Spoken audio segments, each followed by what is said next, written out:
Okay, we will, it's 8:01, we'll start the meeting of the Irvington Architectural Review Board. As is usually the case, we will start with continuations and move on to new matters. And in the new matters, we will go in ascending order by virtue of their ARB application number. I will call the ARB 20-69 first. 3 Clifton Place Pool. I understand they may be a little bit late, so if they're not on, Sarah, let me know if anybody's raising their hand. They are here. Okay, good.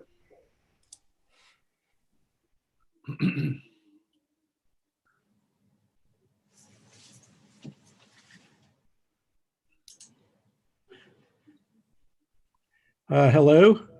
Hello, Mr. Fierstein. Hi, how are you? Good, thanks.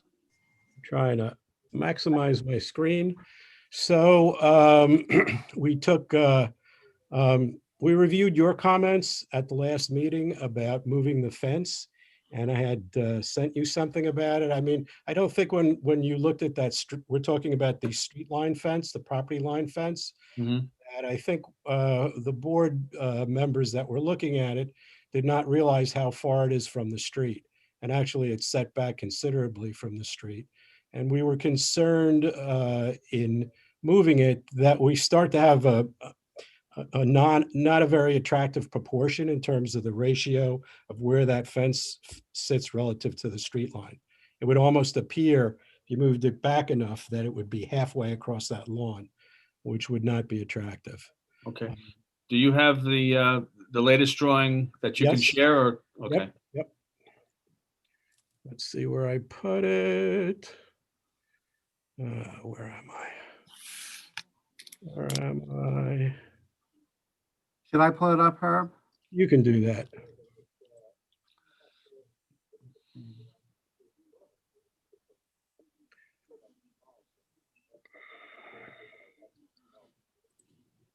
One moment.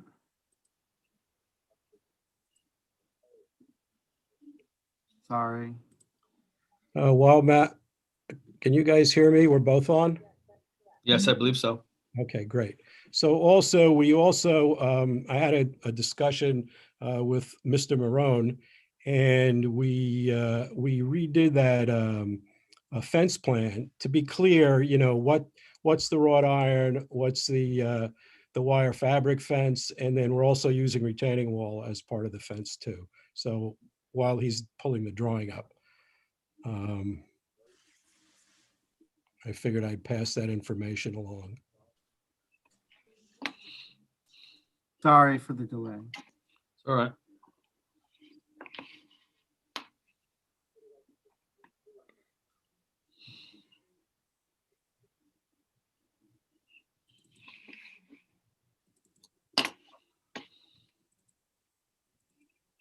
Can you see this?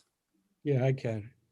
Okay, so here is our I would do the 3-0 plan.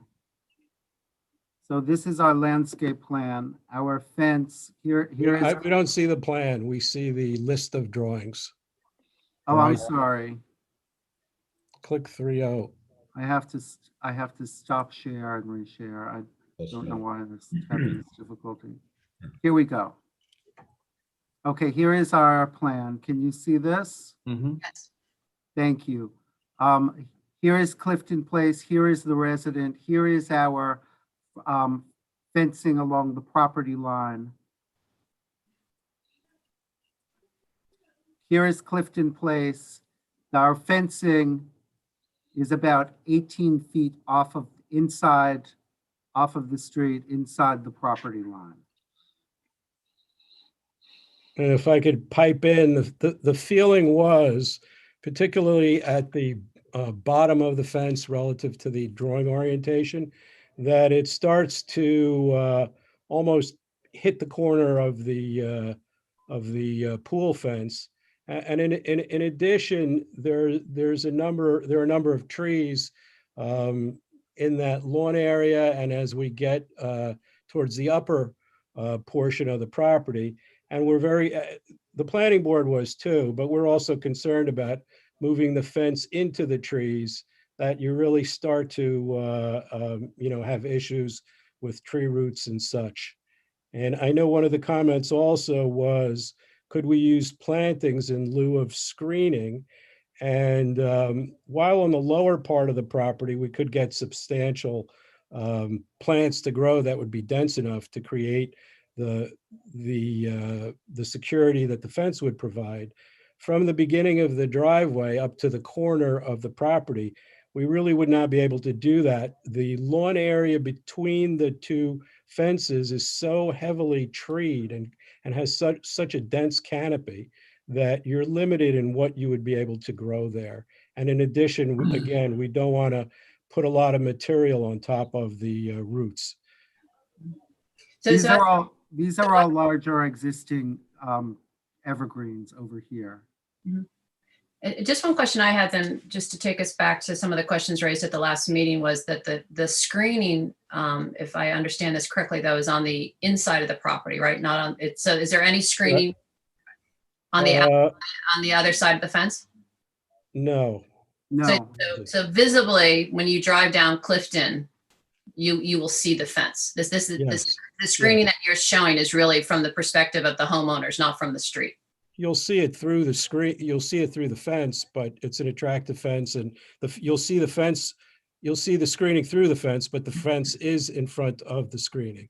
And it's not opaque. It's a very light fence, but yes, it will be in front of the screening.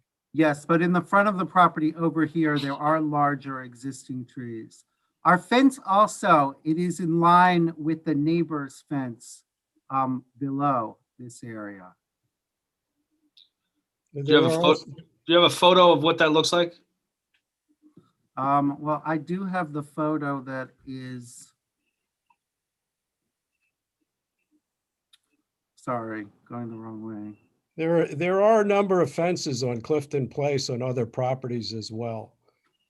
Are you asking me about photos of the existing fencing that is there? Yes. At Well, the where neighbor- it's at going to the meet up, neighbor. where it's going to meet up with this fence. So our fencing, just let me tell you, in this picture, our fencing at the gate, our fence comes in to avoid this large tree here. It would be behind these trees, and it would be in front of these screening trees. I do have some images of the fencing next to on the adjacent property. Let me just do a new share. Can you see these pictures? Yeah, they're on. Can you see this close up? This is the neighbor's fence. Just below our property, right on Clifton. Where it says neighbor next door to? Right. We would be aligning with that. Can you see the close up, or I may have to reshare this? No, I think we can, I don't know. I'll ask the board if you can see that. Well, it's not the, okay, no, That's better. Yeah, so this is the fencing. I think they might have had some issues with some tree So- damage to their fencing. But they have this chain link fence. We're doing a more permanent looking iron fence. I also can show you fencing across the street. And we're aligning with the line of that fence.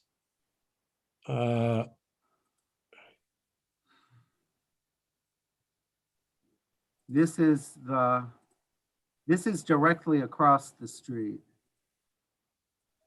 And this lattice fence continues, and this fencing appears to be about the same distance from the street as our, I would call very attractive iron fence. I don't think it's an unattractive fence, but when I drove over there again after our last meeting, and it's very, very barren up to where you're putting the fence in. And, if you were going to put some kind of shrubbery or something in front of it, to soften it. So, I mean, it could use some kind of something there. No. And I heard the parking issue isn't so bad now, so I don't think it's going to impact any shrubbery or anything you put, any foliage you add to it, so. I mean, I also just want to make clear that the fence that's on the screen now, so that there's no confusion to anybody else watching this. My Yeah. understanding that is this was not approved by the ARB. So Oh, this is is that not a right? fence that is in keeping with the neighborhood, nor is it a fence that was ever before this board that we would ever suggest is something that we would approve. You know, I think that as Herb has been saying, it is very, and I don't know if you can see my screen. Can you see the Yeah. three pictures? This is where the front of the house is. So this picture is just to the left of this. We are intending to plant both deciduous and evergreen planting, which would be really what you would view directly through this fence. Is that on the plan that you're planning to do that? yeah, it's on the landscape plan, yes. Yeah, Can you go to where that is? yeah.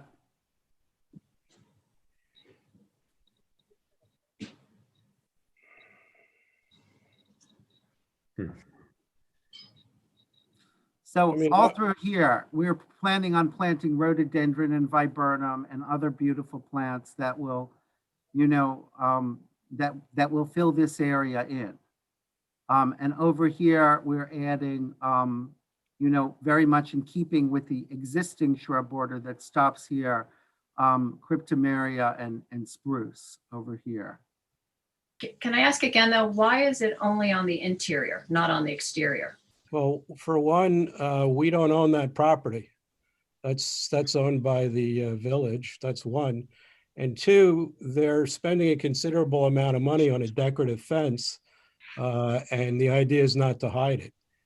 And I mean, we'd really have to go back to the drawing board and say, if we're gonna hide the fence, why put up, why spend the money on a decorative iron fence? And I'll remind the board that at the previous meeting, this was improved, a similar, not a similar fence to the style, but in terms of the concept was approved for the Steiner house for the same reason, that there were issues with trespassing.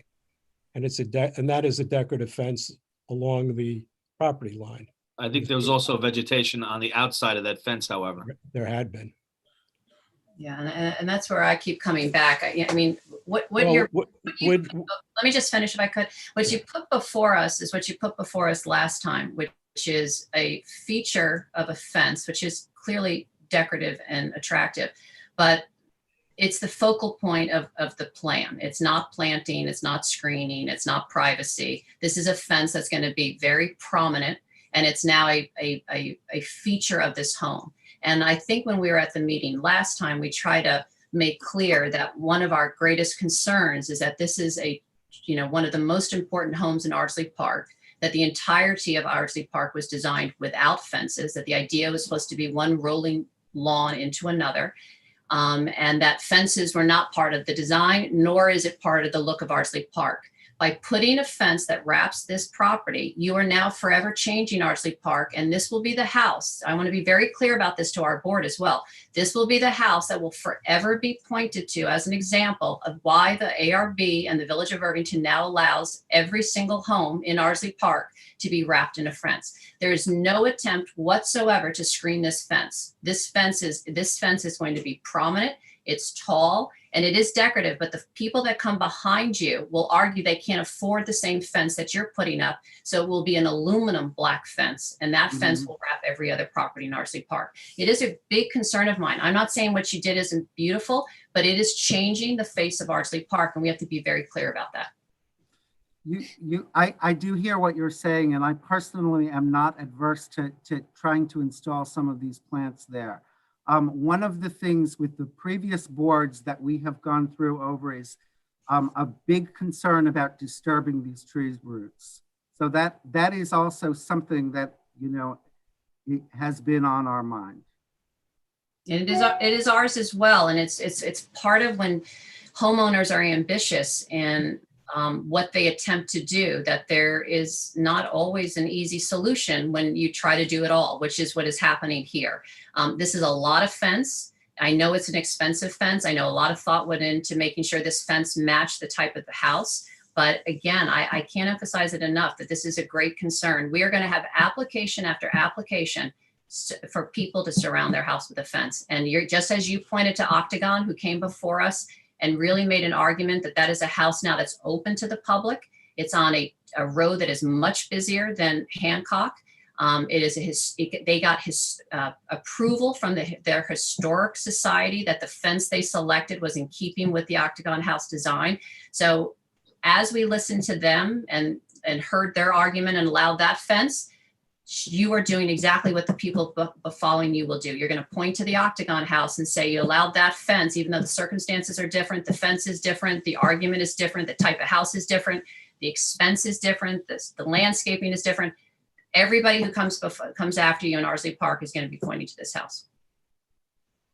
I'm not saying that we shouldn't approve it. I'm just saying that we have to be very, very sensitive to what we're doing here. I believe that if the Sykes hadn't had the long-term problem with the lack of respect to property rights, which is similar to what happened at the Steiner house, they would not be proposing the house. Excuse me, they would not be proposing a fence.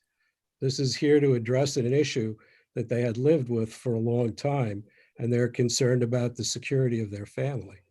And honestly, it isn't the only fence along this road. And I understand where you're coming from, but you know, it complies with all the other requirements and zoning laws, you know, in Irvington. I understand your concerns. I'm just explaining. The security is why the fence was allowed. The lack of screening and the featuring the fence in the front yard is what is going to be a problem in our community. Can you show us the rest of the fence, the rest of the of what's on the application? Yeah. Matthew, could you Yes. pull up the board with the pool fencing? Yes. There we go.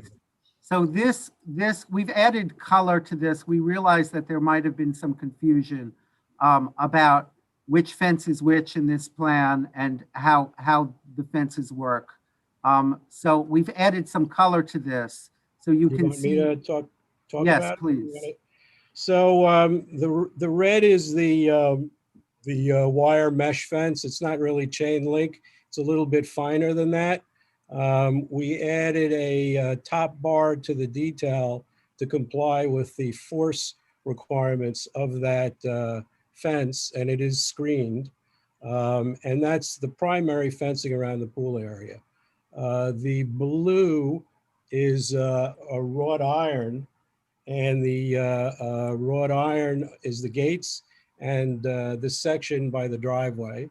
And the green are existing retaining walls that at 5 feet fulfill the requirement as a pool barrier. And that's the green. So is the blue the same as the fence along Correct. Main Road? Yes, very Yes. similar details. And I will go to our page with our details. So this detail shows our pool code fence. This is, and I'll zoom in on this. So this is the fence that will be screened by hedging and plant material on both sides around the back. We have added this top rail to make this code compliant and comply with the town's desire for the force resistance of the top bar. And then on this page, these are our fencing detail, our fence details. And gates? Yeah, excuse me, gate, yes. Gates and fencing. And I can show you images of, you know, and we did try to work with something that would, develop something that would be beautiful, but not overly conspicuous and still, that you could see through. I will go to,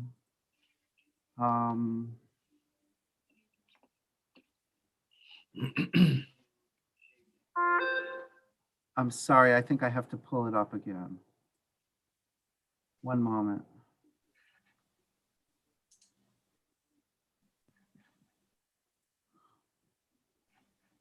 Let me stop the share for a moment.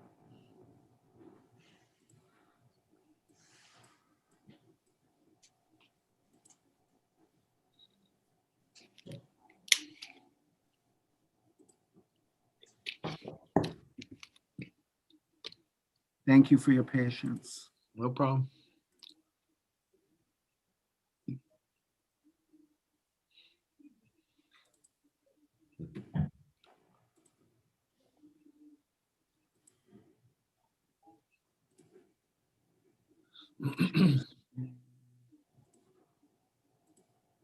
And these plans show some various components of our design. But these are our fence drawings, and this is a close-up of the detail for our gate. And this shows our pool code fence. Excuse me, pool code gate. Mhm. So the gates would be to get into the backyard over here and through the hedge over here. If you can see this plan. Mhm.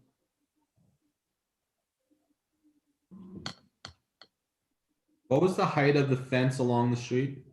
5 feet. 5 feet.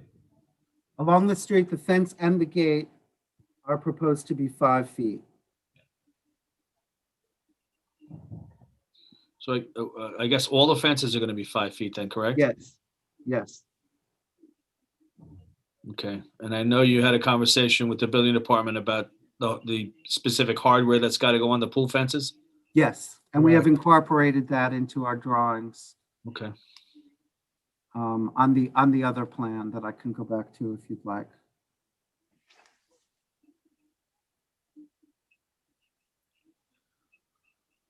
Okay, so it appears that the quandary is this. We cannot make a change on the fences, the locations of the fences,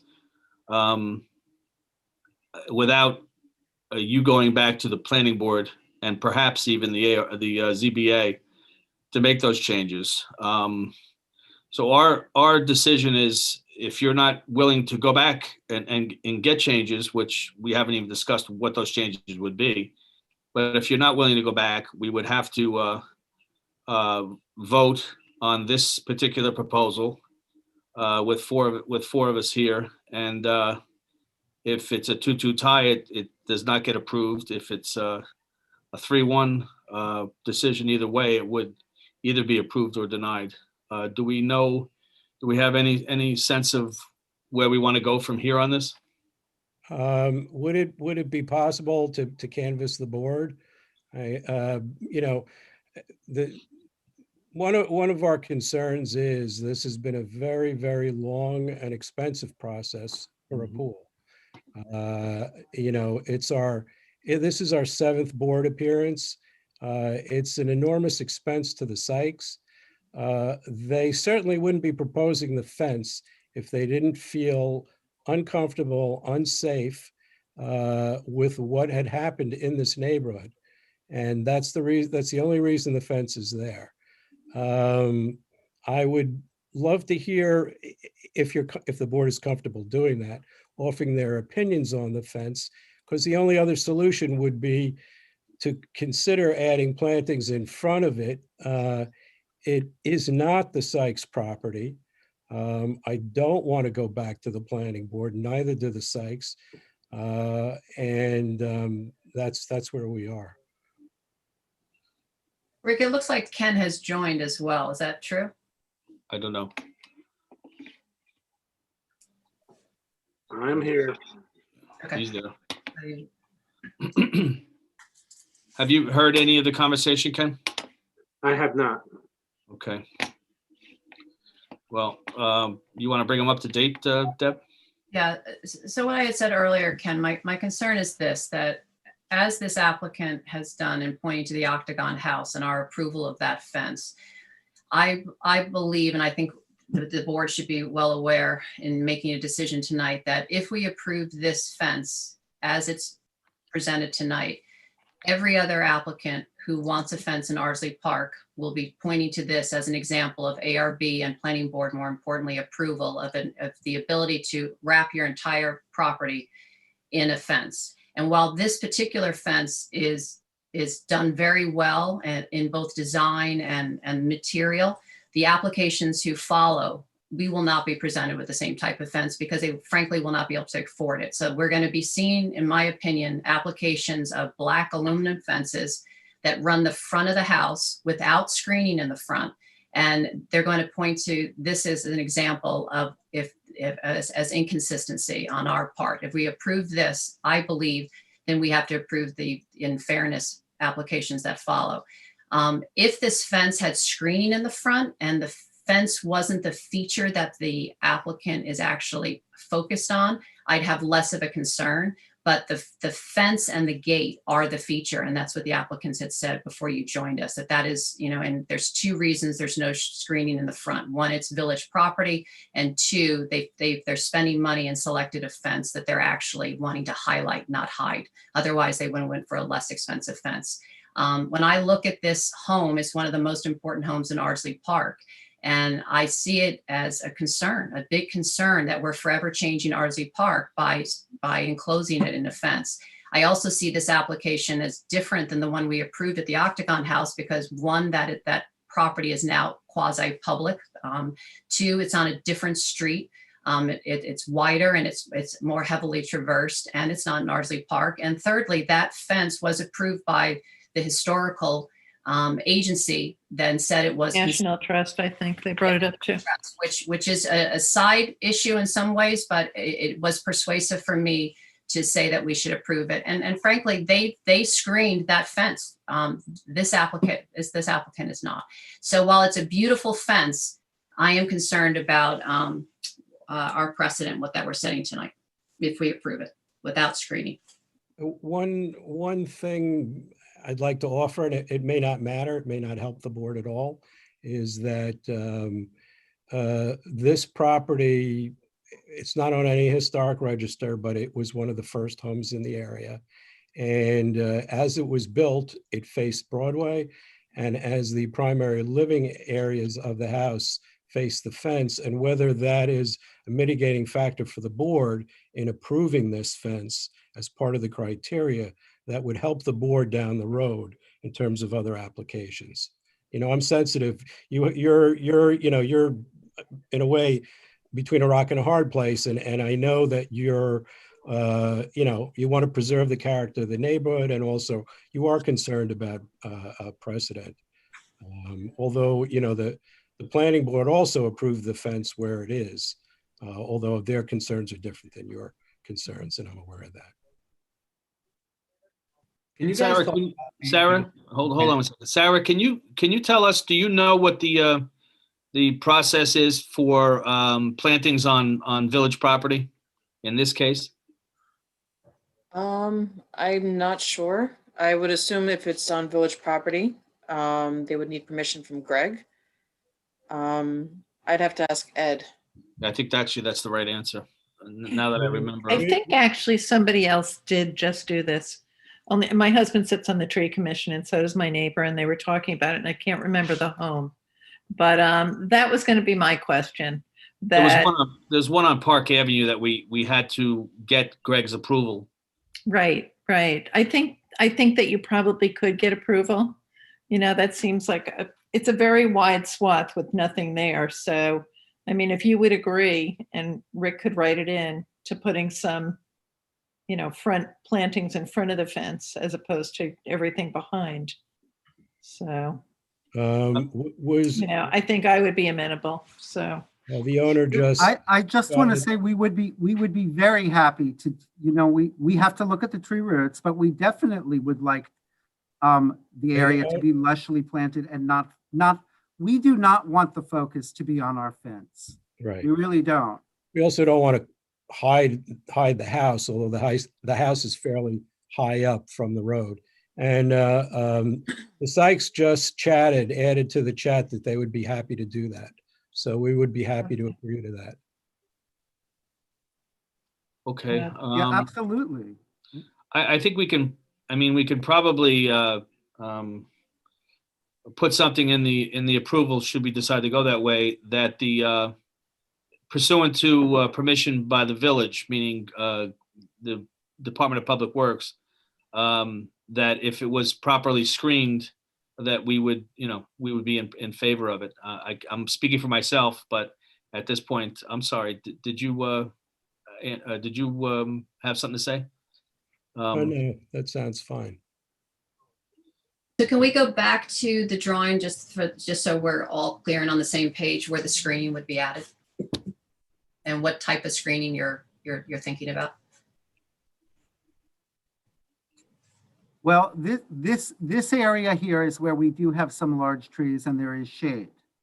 I think that we would definitely be very open. We have to look at the ground, and we're obligated not to harm the trees. But I think that we can look at things such as azaleas or rhododendron that have not very, very deep root systems, and plant this area up as well as this area.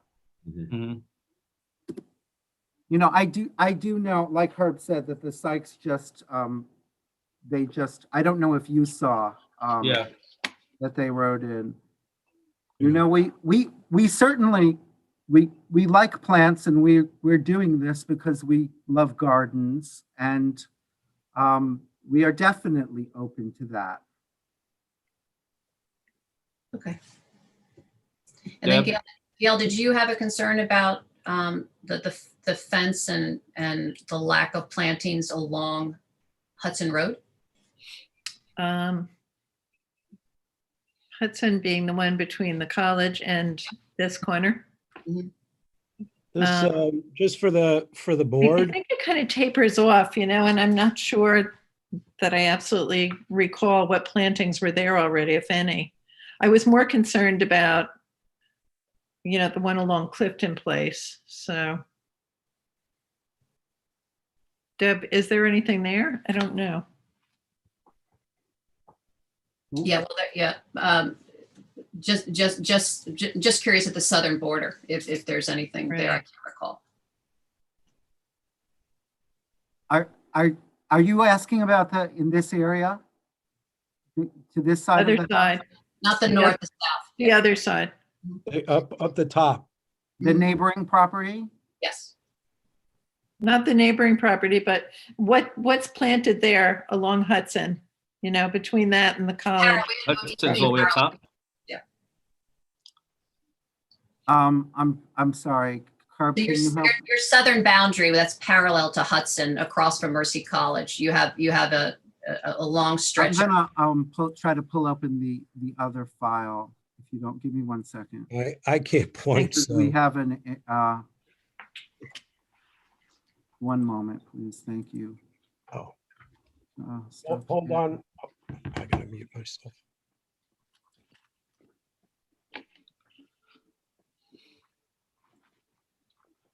Rick, Michael, I cut you off before. Did you have something?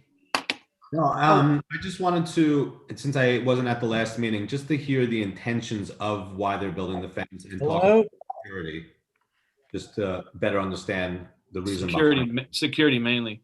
There's a house on the block that does a lot of catering. And at one point, there was a severe problem with, people Yeah, joining the This is where- property. Got it. Rick, I'm sorry. The homeowner is raising her hand to speak, so I'm going to promote her to a panelist, if that's okay. Go ahead.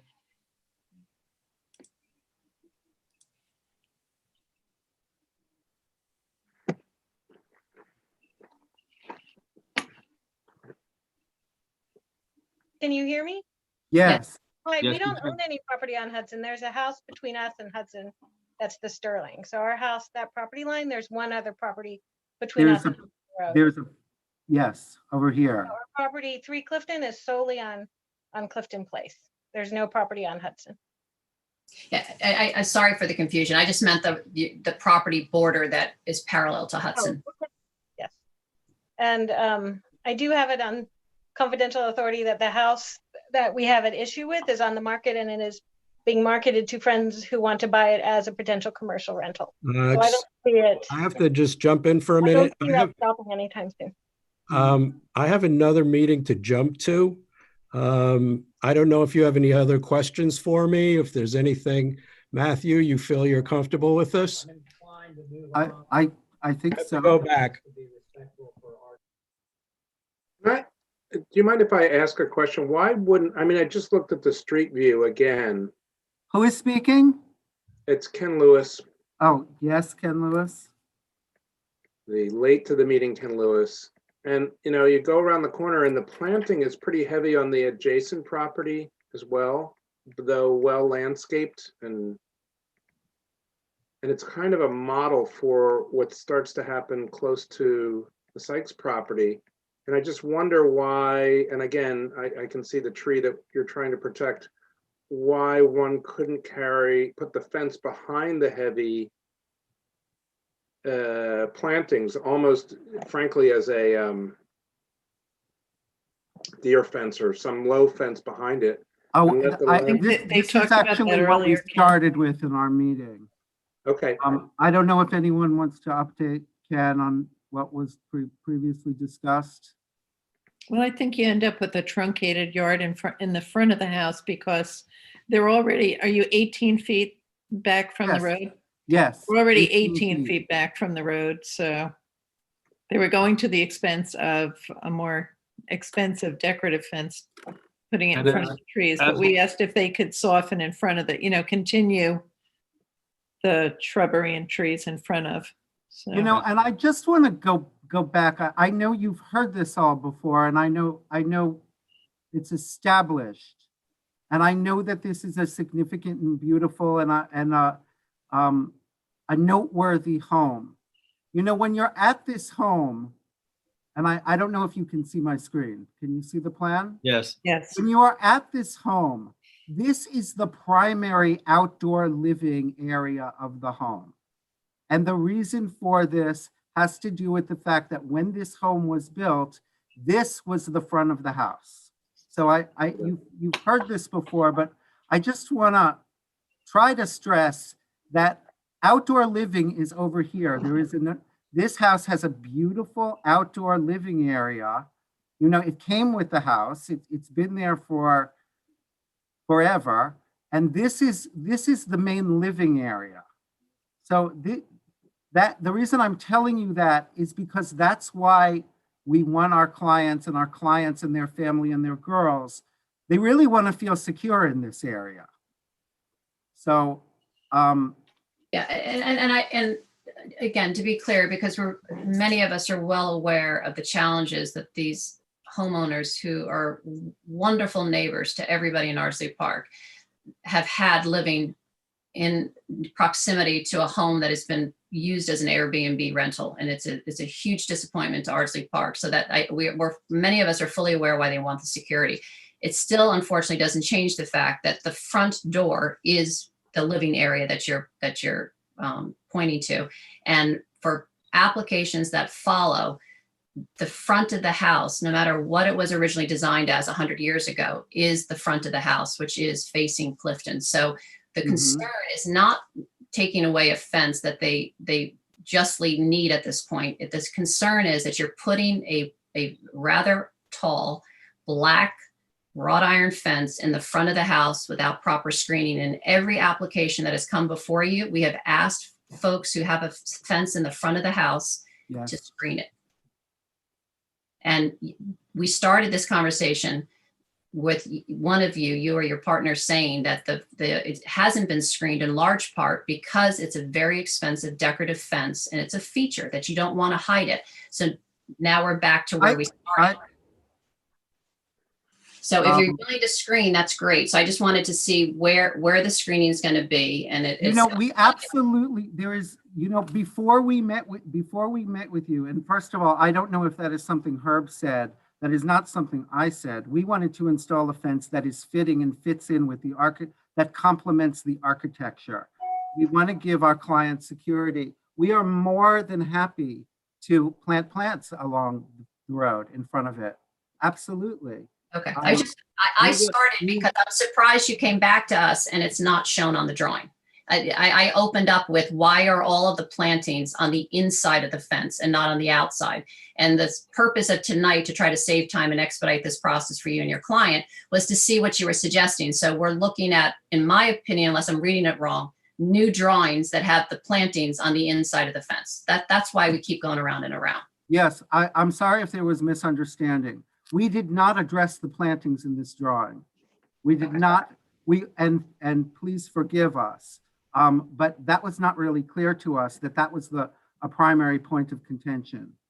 I feel that I can speak, for Herb as well. That was not a concern. It is a shady area. We would be delighted to, and obviously now so would our clients.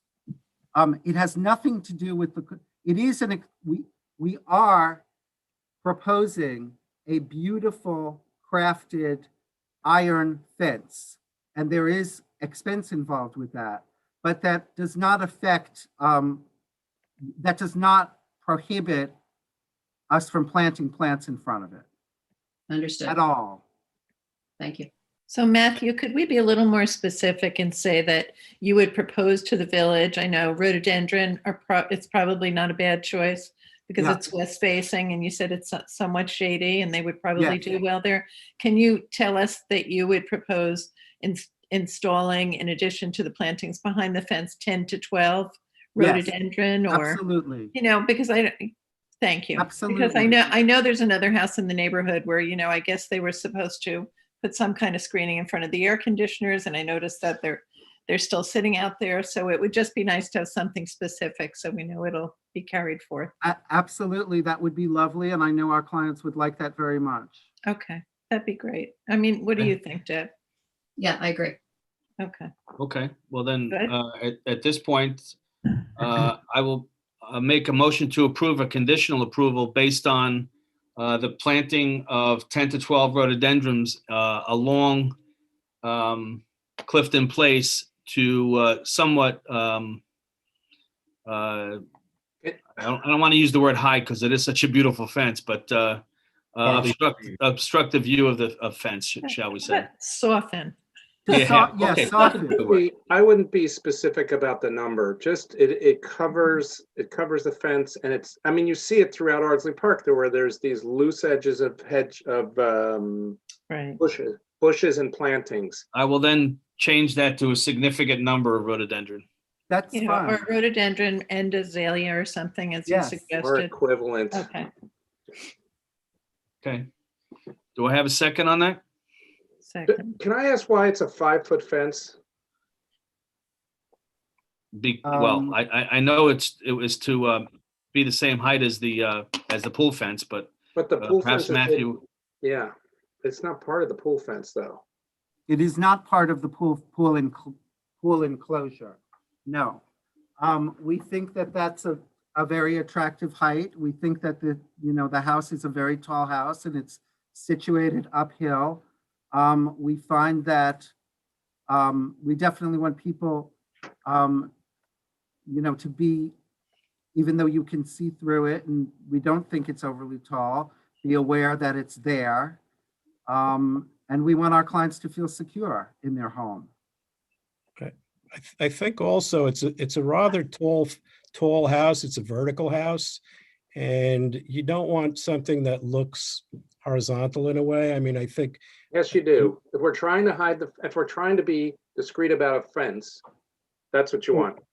We're not trying to. We just hid it behind bushes. I'm just telling you what we've just said. I'm being Yes, clear.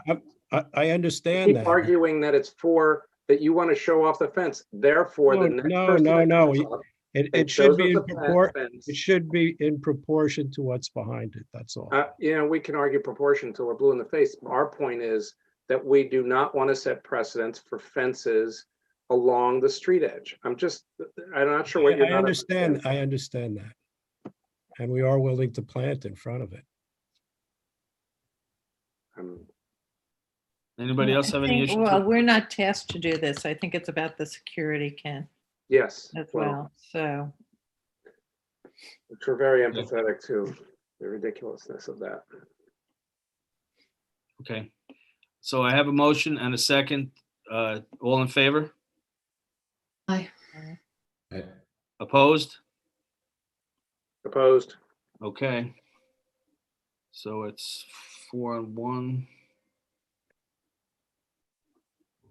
And that's the conditional approval. Okay, Thank Would- you. We we're good. appreciate your efforts. no And, problem. We will Thank put you something very in that much. looks beautiful. Thank you. thank you. Okay. Sarah, moving on, we will go to the first new application, 1 Langdon Avenue fence. This is gonna go over as big as the last one. Yep.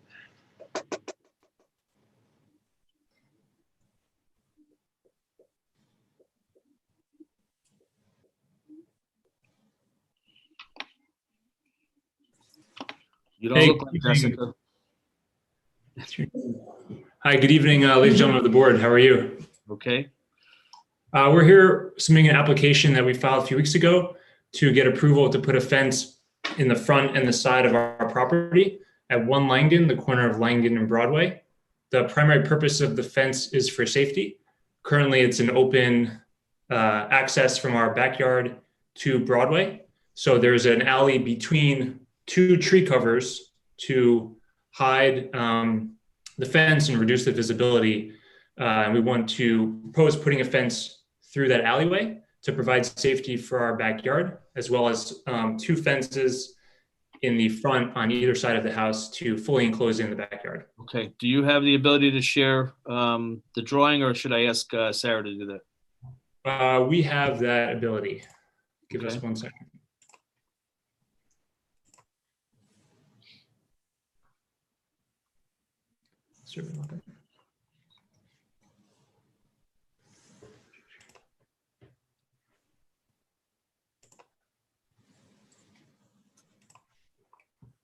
Okay, it should be sharing now.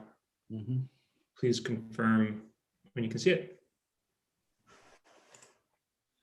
Okay, so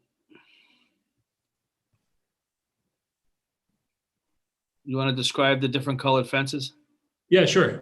So just to orient, you can see Broadway on the left here, facing north at the top, and then Langdon at the bottom of the page, and our house is in the middle here.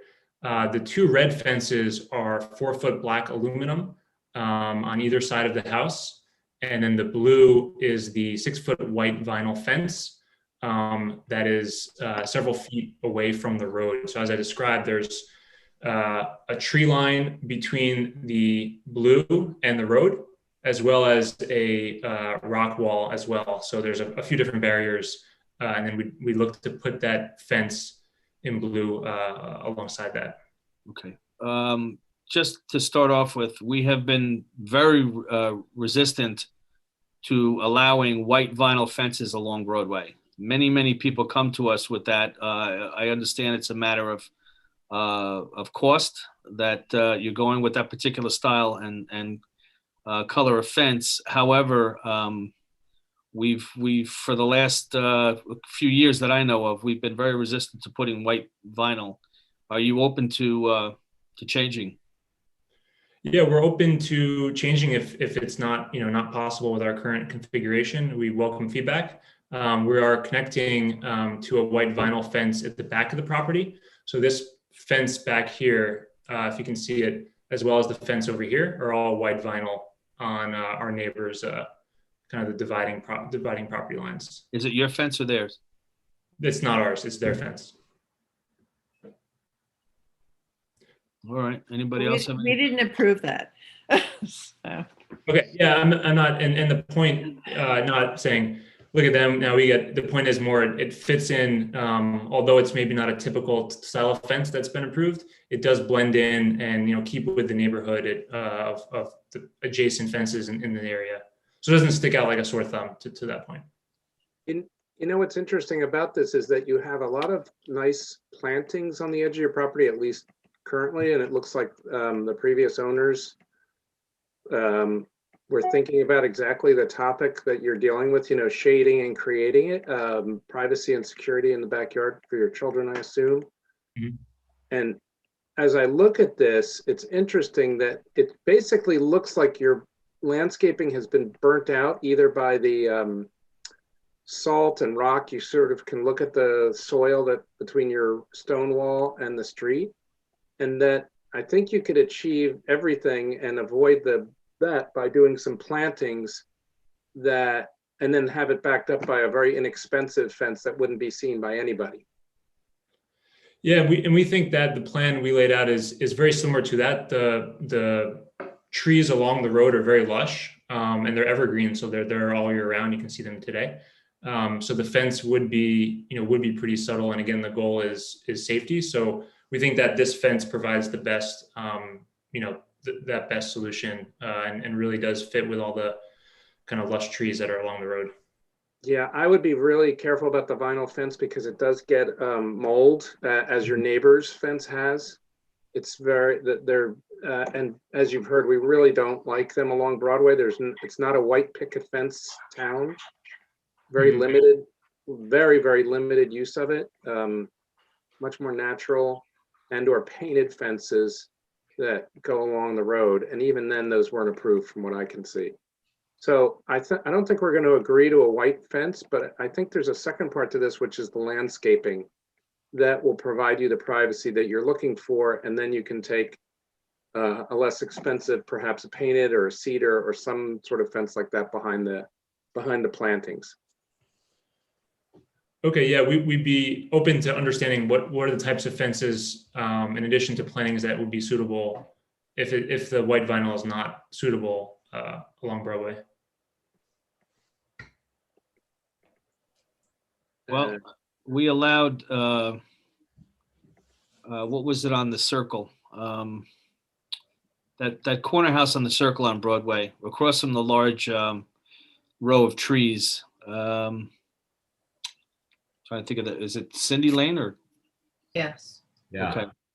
The right corner house on Cindy Lane, because of cost, we allowed them to put a wood-looking vinyl fence. And frankly, actually, you know what? The wood-looking vinyl fence was where these red fences were.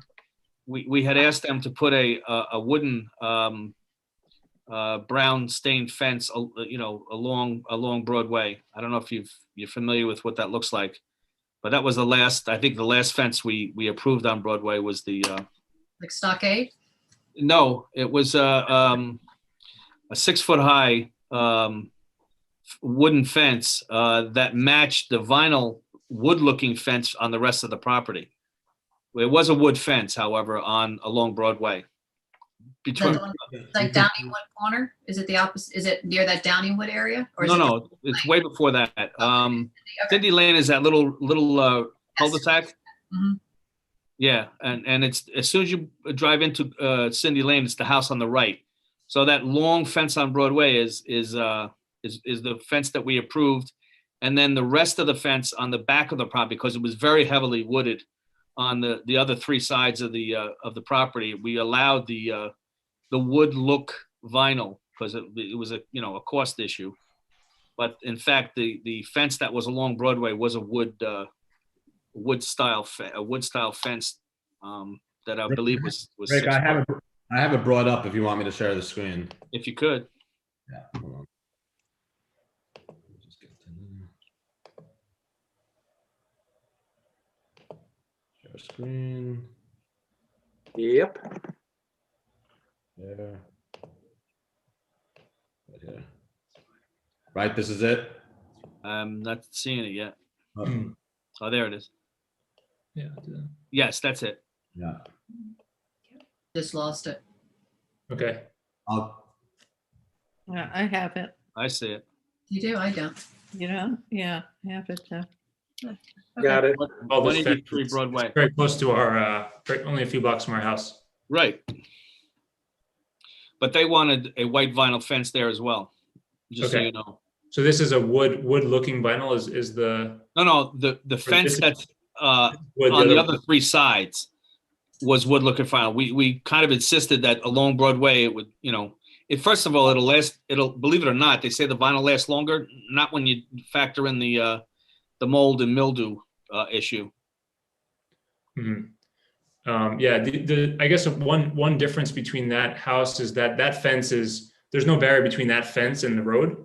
Mhm. Our fence would be behind a set of trees between the road and the fence. So there'd be a row of trees between that. But Mhm.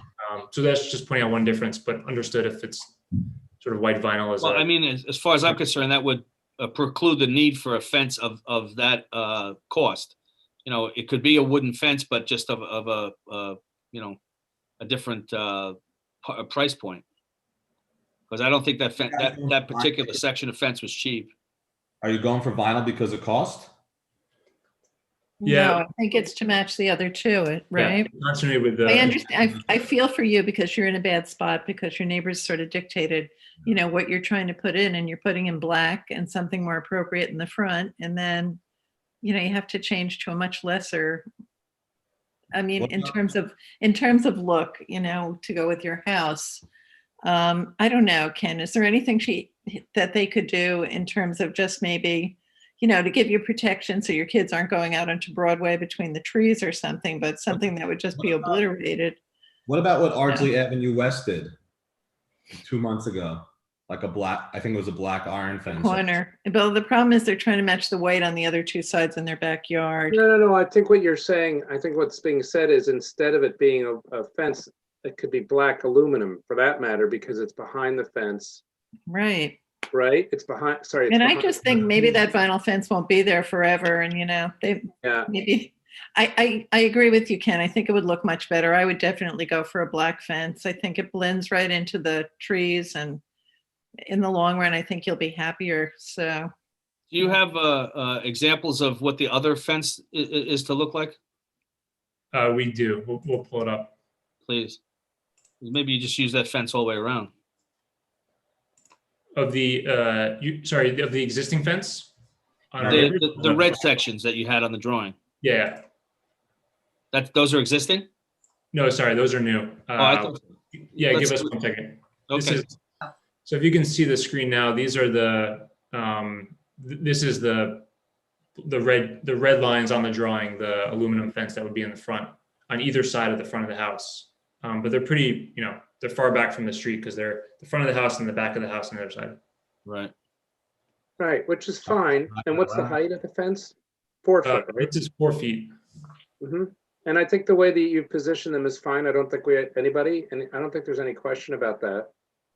It's respectful of the Ardsley neighborhood. yeah, there- looks good.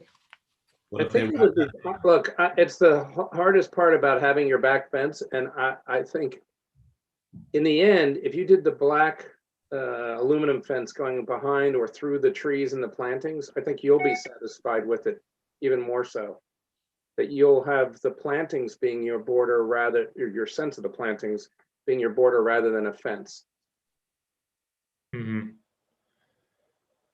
Okay. No, I'm hearing, I guess, potential support for that type of fence. And then the other one on Cindy, the wooden fence, is there, I guess, do you think that would be an appropriate style of fence as well, or, alternatively? It would, I think what we're arguing for is the aluminum fence, but I guess if it's wooden and that's what you choose, I think we could support it. I Especially think the aluminum would for sure would be less expensive, but that's just a guess.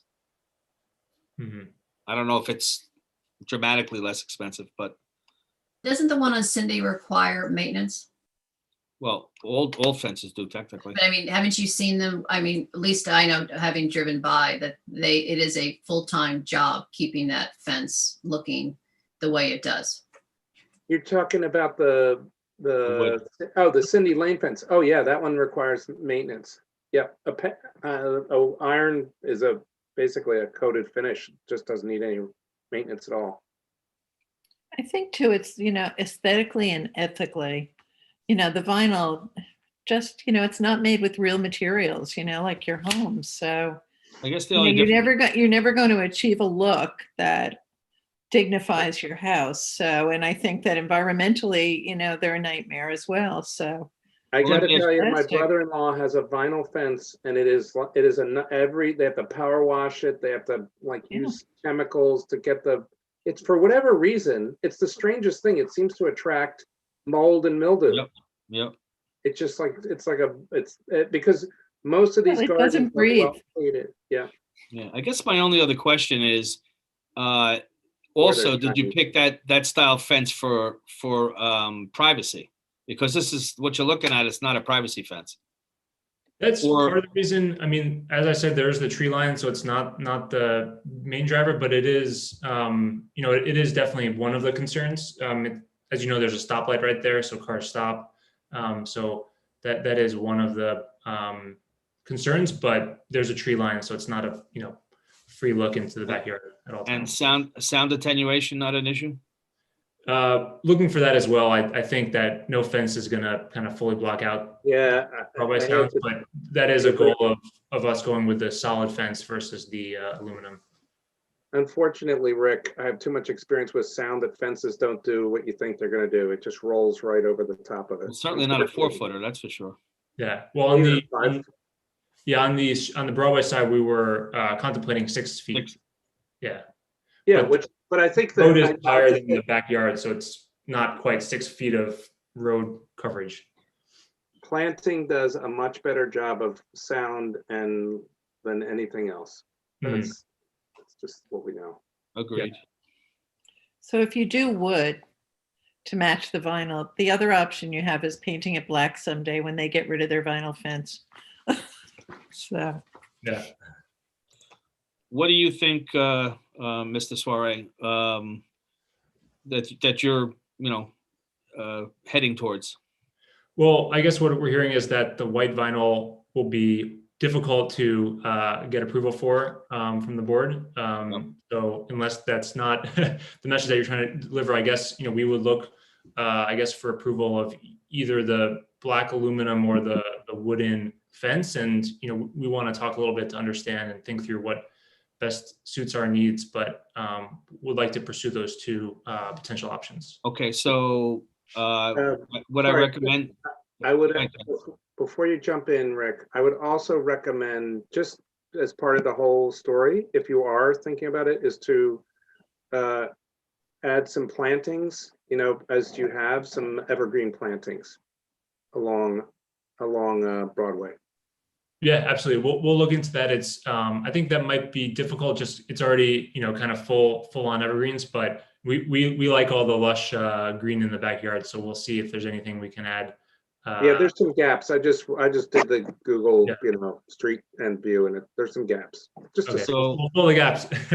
at this We'll point, I defer. would recommend you look into your options and come back to us next month with your choices. Okay, we can do that. Okay, and the other thing to discuss is just black chain link and planting in front of it. So you have so much green, it kind of, just blends into the trees if you plant some more. So if you need a 6-foot fence, such a high one. Okay, great. Yeah, appreciate everybody's feedback. okay, thank you very much. Okay, thank you. See you next month. Yep. Right. Okay, moving on, 2102, 47 Osceola addition.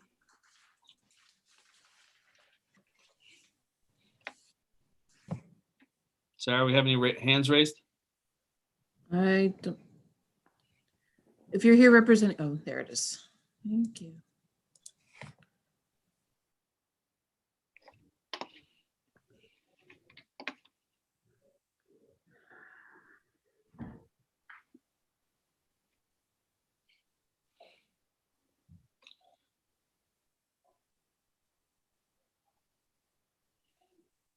Good evening.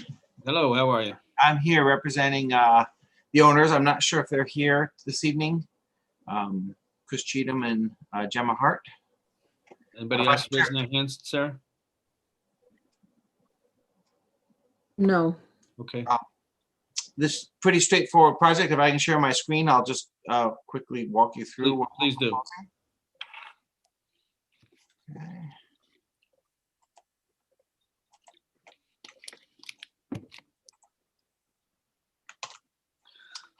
This is the house on Osceola Avenue. It's very private. There's a steep hill behind it, heavy trees. It's really a lane. We're proposing just filling in a porch and kind of earlier addition with some kind of inappropriate windows, filling this area in right here. This is the existing house. There's an oval window and a door.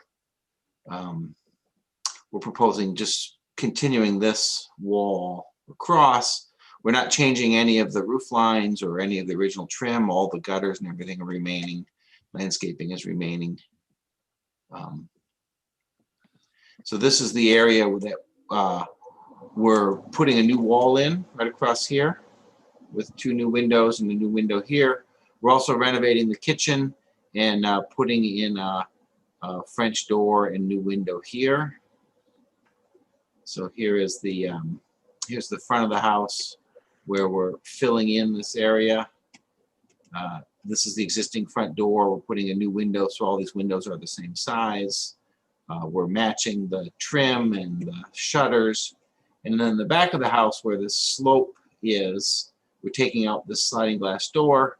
We're putting in a single French door, and we're taking out this window, which doesn't match, and putting in a double hung window with shutters.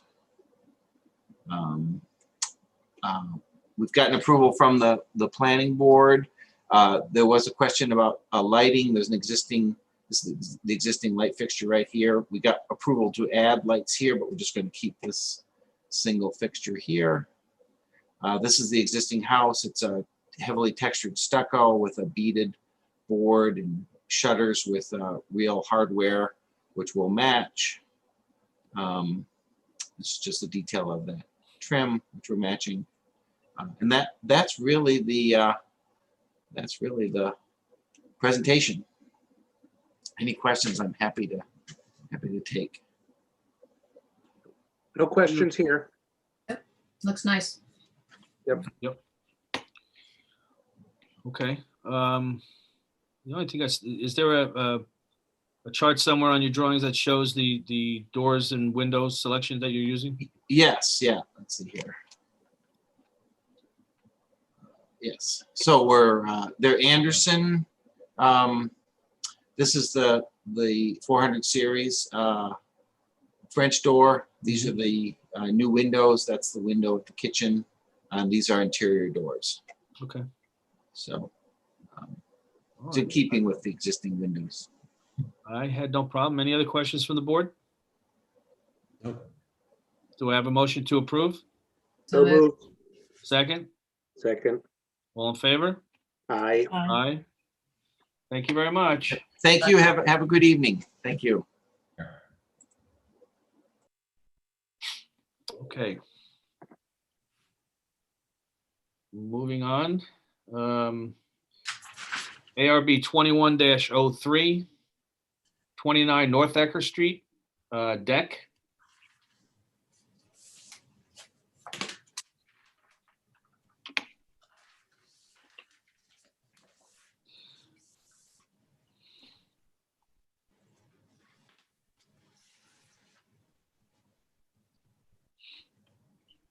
Hey, guys.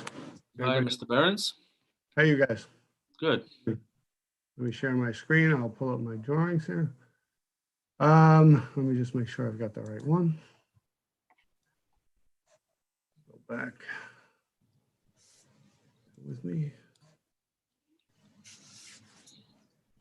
This is an application for a new deck to the rear of an existing residence on 29 North Ecker Street in the village. Deck is in the rear of the property. We have gotten planning board and zoning board approval, sorry, for the addition of the deck. It is a fairly straightforward, old, nondescript house in the historic part of the village. Again, but everything is in the back of the house. There are no changes to the exterior except for adding the deck and providing new sliding glass doors from the kitchen to the deck. The only way for the owners to access the backyard is to go down through the basement and then out a back door. So this is a convenient add to them so that they can occupy and make use of the backyard. The next page gives a detail of, I don't know why I can't toggle this, but there we go. Of the rear elevation. And I've got some photos too that I can share. Before you go off that drawing,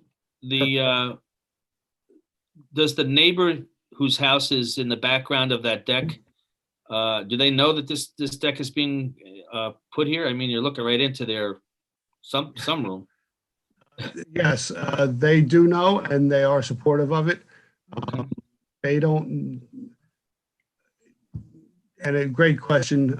They currently don't really use it's an old addition. They currently don't use the sunroom. Doesn't mean somebody in the future won't. Perhaps in the future, there may be some screening here, but right now, both neighbors have agreed that they're okay with it. That's all I care about. Okay. Just, Yeah. Could have been someone's bedroom. Right. No, I get it. And like I said, luckily the sunroom that's there now is really unoccupied. It's an empty room. So they really just use it similarly to the Seaworts. They just use it to get out to their backyard also. Okay. Could you talk materials on the deck? Sure. And I'll get to a photo in a second, but just in a high level overview, because of the size of the deck, the size of the lot, we wanted to go with a sort of a less obtrusive strategy in terms of how it is designed. It is a cable rail system. You can see a little bit here with the details, trying to minimize the size of the supports and keeping the railings and the protective components of the railings to a minimum using the cable rails, because again, it is a small deck and we didn't want it to be chunky and closed off. So I will pull up my photos for a second. So this is, that's the famous neighbor, if you can see my cursor. Again, they are okay with the intrusion, I'll call it, of the new deck. It does basically align with the edge of this addition to the north. I think it's to the south, sorry. And you can tell by this set picture in the middle, it's really a nondescript rear elevation. Is anybody else not seeing the pictures? Because I'm still on I'm the frozen. Yeah, I'm frozen on your original drawing, Matthew. Let me try and reshare, sorry. Yep, I'm okay, sorry. I changed the program, so. There you go. Okay. Mhm. So again, this is my cursor here is that the famous neighbor Right. to the south. The deck will be essentially here. This is that rear elevation. Again, it's kind of nondescript at this point. Street elevation just for context. And this being the idea of how they want the deck to look. With again, minimal vertical supports, minimal horizontals to just, not to have the deck feel so enclosed. This is black aluminum with stainless steel cable rails. Okay. And the deck material? The decking would be gray composite with white skirt boards. Okay. Anybody else questions? I do. A couple things about the design of the deck. I know you refer to the building as an old nondescript building, but we do have to recognize that it is a contributing building within the historic district. And while I don't have the date of it, it's a beautiful building. And with the historic district guidelines, we're supposed to be guided by whatever we do to these structures with the original design in mind. So I'm glad you went over and described why the owners had picked cable railings, because what struck me about the design is that it's just not in keeping with the house. And I recognize that it's in the rear and won't be highly visible except to the neighbors who live in the back. But at the same time, I question whether we should be approving, frankly, a deck that is not in keeping in any way, shape, or form with the original design of this house. And again, my main concern that always guides me is precedent. And I struggled. I look at the back of these houses on Eckerd, and clearly the one that we talked about, the neighbor, that is not something I could ever imagine being approved today.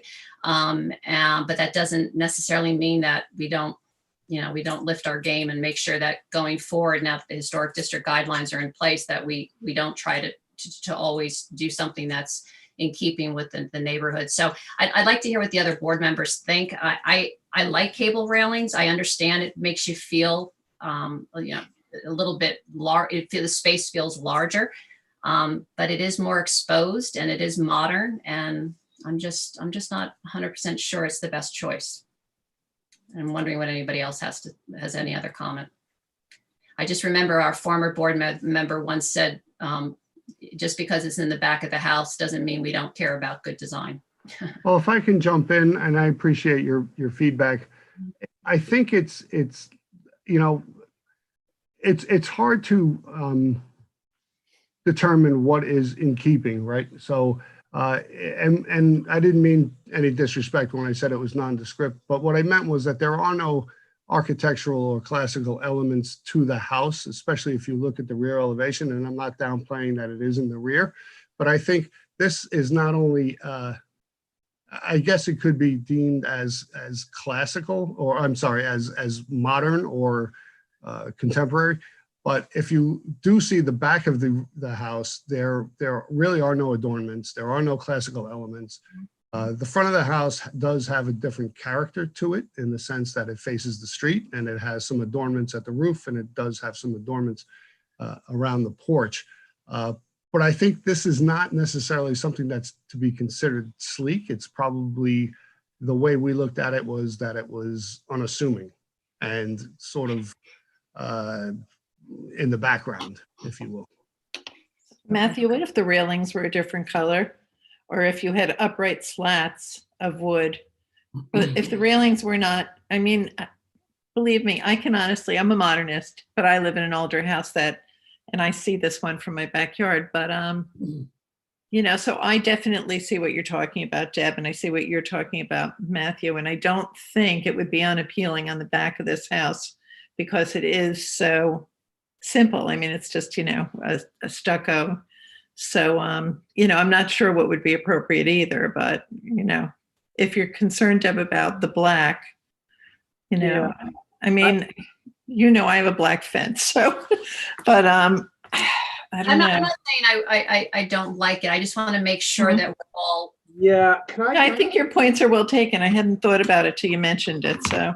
No, I would agree with you, Deb, that it should be a consideration and to be thoughtful about it. But as I look at this, I have to say, I would never put down the front because the neighbors, there's a collectiveness. All the front porches are the same. They're the same color, the same detailing. It really is tied together as a block. It's one of the, it's another piece of the Irvington historic puzzle. And it's one of my favorites. I would get rid of those iron rails that are coming up because that's something from another generation, but that's neither here nor there.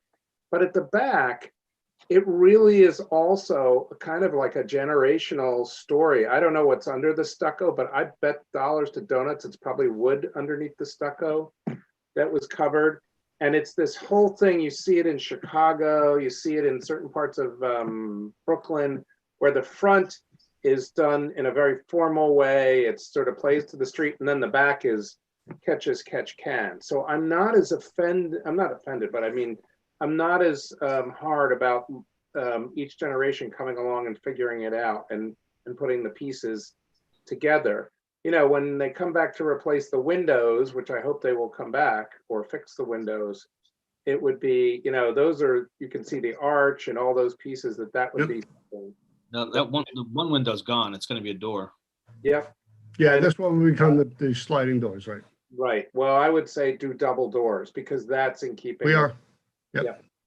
So I'm not as opposed. I actually think it's probably okay. And I'm not comparing it to that neighbor's piece of stuff that's there. This one. Yeah, well, and I don't mean comparing it to it. I agree that we'd never approve anything like that as we went through it.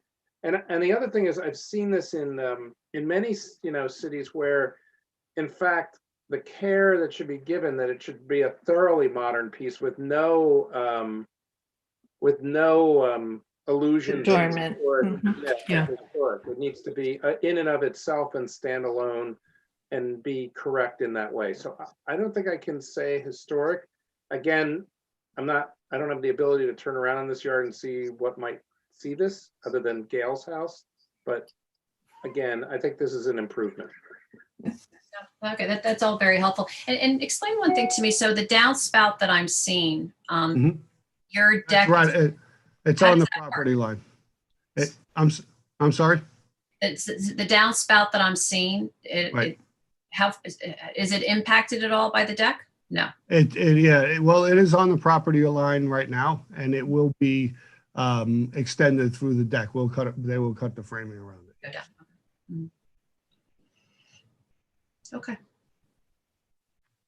I will do a new share just to show that back elevation. I think that's where I had it. And is there landscaping work being done? There isn't right now. The idea is that it's, because it is, I don't know why this isn't shifting. I'm sorry.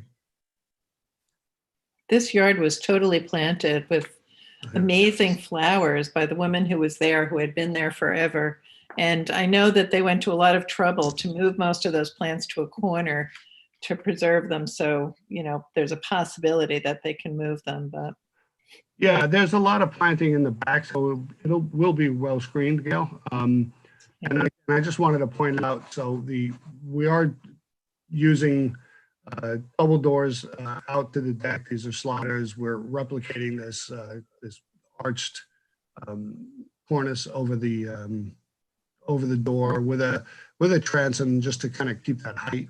And again, I think the double doors, they're only 5 feet wide, so it maintains that sort of long and narrow proportion with the rest of the windows. Okay. Slider, or is it a slider or is it a regular? It's a slider, because if I go back to the plan, the kitchen is small. Having swinging doors either I protruding. would have swung them out, but God, it's sort of the obvious thing. It really opens it up when you get to, instead of sliders, to have double doors. I'm not going to argue unless somebody else will, but don't have them open in. No, we didn't want to have them open into the kitchen or out onto the deck because, again, the floor area of the deck is very limited. There's really not a lot of space here. So even having a 30-inch door swinging out intrudes into the floor area of the deck and even onto the landing of the stair. Is that a means of egress, that door? It is. And 30 inches on one door is enough? It is. For a second means from the backside, yes. Okay. I like the way you trimmed out above the doors to match the other windows. It's a nice detail. Yeah, I thought the same thing. Yeah. Yeah, I like the transom. I misread the drawing. I'm not going to fight it. Okay. Deb, are you, That's fine. Yeah, I thank you for the explanation. okay. Do I have a motion to approve? So moved. Second? All in favor? Aye. Opposed? Okay, good to go. Thank you. Good luck. Thank you. I'll stay where I am. Oh, you're Kingsland Close? Yes. Good. Let me just find my drawings here. Sorry. I'm going to stop this share and start a new one. Okay.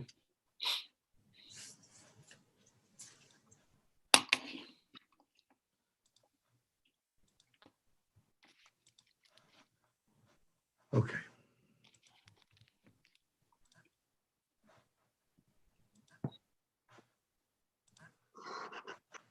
This is the complete opposite. So this is 47 Kingsley Close in Legend Hollow, I think is the name of that development off of Stockersfield Road. This is an existing L-shaped deck, and the owners want to expand that. If you can see by this rear elevation, it is, you know, a few feet, 2 or 3, 4 feet above, about 3 or 4 feet above the above grade, and the ground slopes pretty drastically away from the landing of the deck. So what we wanted to do is create a separate deck that's a couple of steps down from the existing. This is, again, as I said, it's the opposite. This is a house that does have a lot of colonial embellishment, and it is basically a colonial looking house. So we are going with a more traditional looking deck in the sense of it has 4x4 posts with wood 2x2 newels and a truncated cap. I will do a new share again and show you the pictures for this one. So this is the rear of the house. This is the existing deck. Hopefully everybody can see this now. It was done in some faux redwood. It is probably close to 20 years old at this point and has deteriorated. The idea is that the owners want to reskin this deck, keep the framing, keep the outline of the deck, and reskin it with a new white and wood combination composite deck. You can see in this image here, that's more in keeping with what they are looking to do. And then the new extended deck will be just below this, this trim line, this bottom trim board. 3 steps down from that existing, and then turning on, you can see this nice level section of the yard where that new step, that new set of steps will come down onto the yard. About what they're looking for, this piece here. This is just representative. It's not going to be these chunky 6x6s. It's going to be more like this, the 4x4s. And this is the exterior view of the house. Again, a little bit more of a colonial, traditional looking home with those kind of embellishments, and this deck and the railing being in keeping with it. The deck would be a composite deck in a brown wood look with white pickets and white rails and white posts with a wood cap. So the rails and the posts are also composite? Yes. Okay.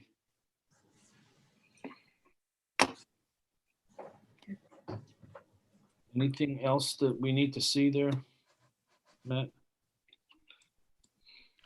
I can flip to the drawings if you guys want to stay on this, but I can certainly go back to the drawing page.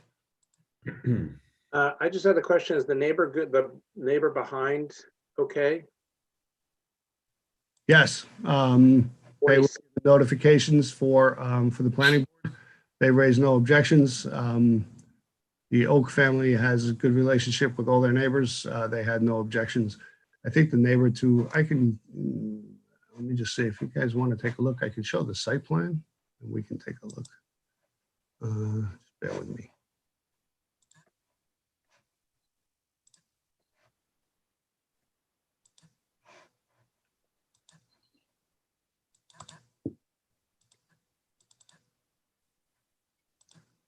Interesting. There's a whole bunch of these redwood decks that went up. Yeah, none of them seem to have survived. Now let me show this. Oh, I know this house very well. Yeah. Hopefully, can you see this? That up? Yep. There we go. Okay. So again, this is so Manor Pond Lane, that main road that comes in off of Cyrusfield Road, and then Kingsley Close is this next. Almost looks like a private drive. It's not. Driveway comes down to here. Garage is in the back, so everything kind of faces the street. This is the shaded area, shows where the new deck is. There's a neighbor here, there's a neighbor here, and then there's also a neighbor here. This is a cul-de-sac. So there's another property along this line right here. Again, many of these decks have been replaced recently. I think the neighbor right here, which is to the north, is just replaced their deck. It's a much larger deck. They did a similar situation with using the composite with the white skirt boards and the white posts and a composite wood look deck. I don't recall seeing that. Do you, Rick? No. Yeah. If it was an exact replacement, you wouldn't have seen it. Yep. I'm okay. I don't know that we need to go further. Okay. Anybody else? Questions, concerns, issues? Okay, I'll make a motion to approve. Do I have a second? Second. All in favor? Aye. Aye. Opposed? Abstentions? Good to go. Okay, thank you, everybody. Have a good night. You too. Okay. The next two applications are from the same person as well. Next is 21-05, 34 Lewis Road, new house.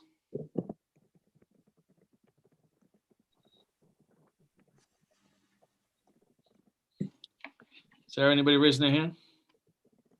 Yes. Mute. So I'm unmuted, and let's see if I can get my video going. There we go. All set. So do you want me to share screen? Please do. Okay. Let's see if I can find the right one. Okay.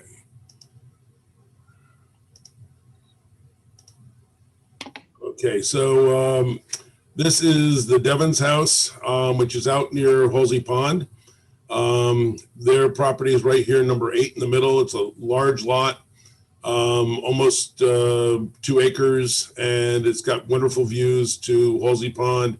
It's a relatively flat area until it gets towards the back, and then it goes up, and there's an existing house on the property where Catherine Devon actually grew up, but that house is in a state of disrepair and will be removed, and the idea is to build a new house. I don't think we have to look at this stuff. So here's a site plan. They are 34 Lewis. I don't know if any of you had the chance to go up and take a look. The challenge with this is you can't get to it on Lewis. You have to come back around the other side because there's a little undeveloped section between their property and Lewis Road. I guess that used to be a road, but then it's not really one anymore. A 4-wheel vehicle can do it, but to get to their house, you have to come by park. Long driveway existing. The existing house is up in the back up here. There's existing retaining walls on the site that we're keeping. And the idea is to build the house down below the retaining wall. We have the seagulls up above. We've talked with them about what we can do to not hamper their view. So the whole house has been designed so it sets down kind of behind that retaining wall and at the same time takes advantage of the views out. I don't think we really need to go through detail on the floor plans just to say it's a full walkout basement with the other side of the house excavated into the hillside on the first floor. So it's enough of a slope that we're having to do some gymnastics with it, but it's all worked out. We have planning board approval.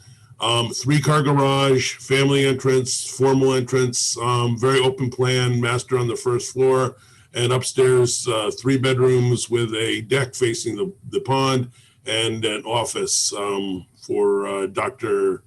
Porty, who he and Catherine are the people in the house. She has her office on the first floor with a circular stair down to the exercise area for, I guess, enthusiasm. Elevation of the house, it's a very linear house. It's kept relatively down. The idea is to emphasize that horizontal on it. It's a very simple house in terms of materials. For the most part, it's stone, stucco, and some wood. Standing seam metal roof. I've got some SketchUp model images that I can show you in a minute, so this will make a little bit more sense. This is the side facing towards the pond, which feels like it's 3 stories. technically, according to the code, it complies with height and stories. Sections I don't think we need to go into.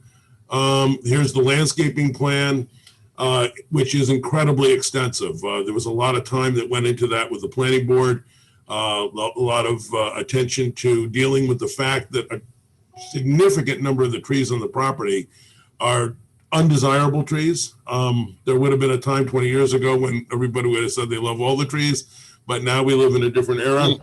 So getting rid of the bad trees to plant lots and lots of good trees.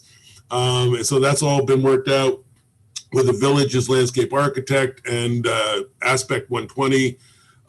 Susan Gentile is the landscape architect on it. So I think we'll be happy with the landscaping that's being done. Before you jump off that plan, can you indicate where, in general relation, the walkway is to the pond? Sure. It's right here. Okay. This property line, Irvington is such an unusual community with so many quirky little interesting things.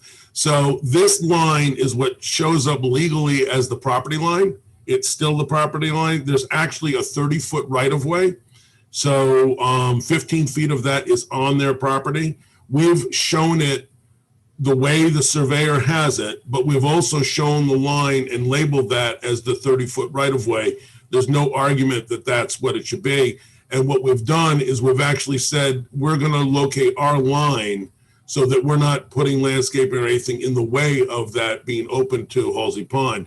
Another concern that we have with this is, I mentioned before that this is very flat down in here, and at one point, I'm sure this is all the result of Halsey Pond, and when you get major storms and flooding and all, this is not wetlands, but there are wetlands one property over from this. So what we did just to obviate any concerns with that is we've established a 40-foot easement along the south property line and along the west property line, so that 40-foot easement, only landscaping can be done, and it has to be landscaping that's consistent with the what Suzanne Nolan has indicated as the proper types of material.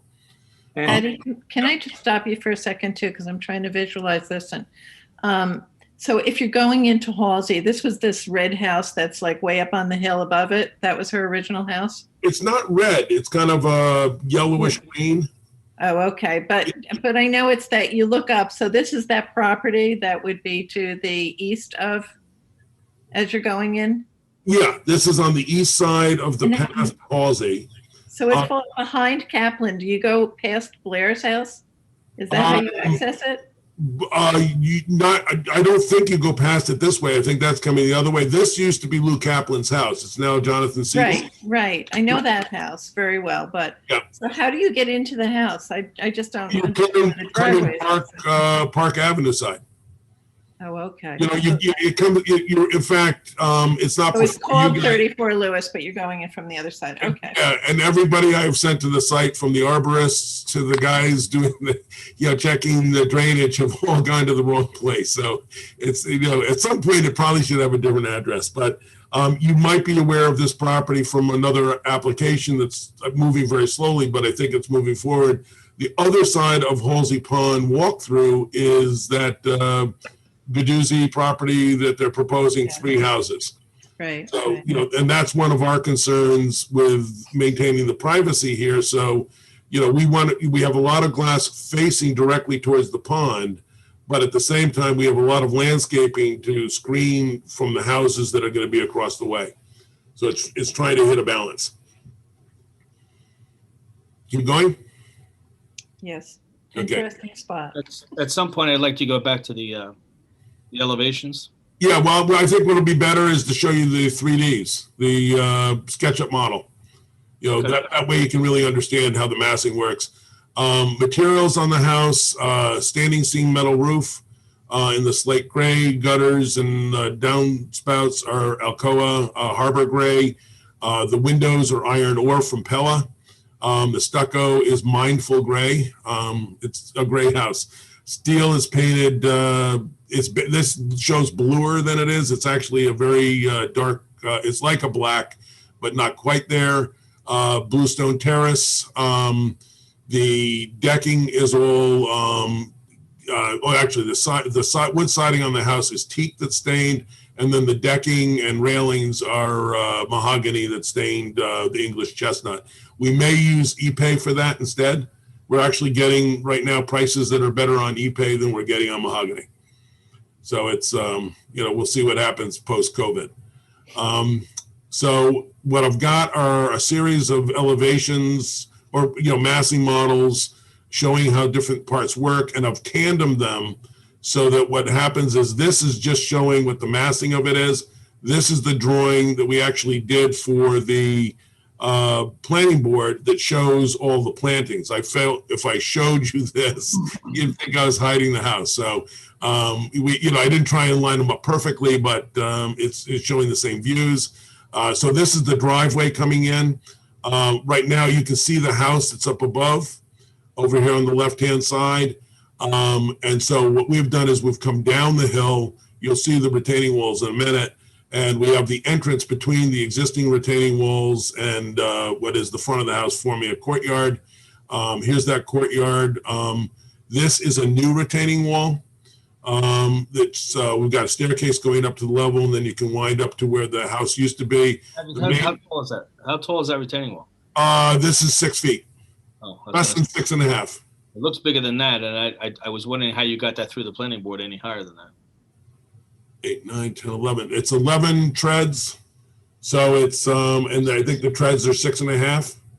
So it's just around, I think what we had on the drawing is no retaining wall shall exceed 6 feet in height. And I think their limit is actually 6.5. That's what I thought.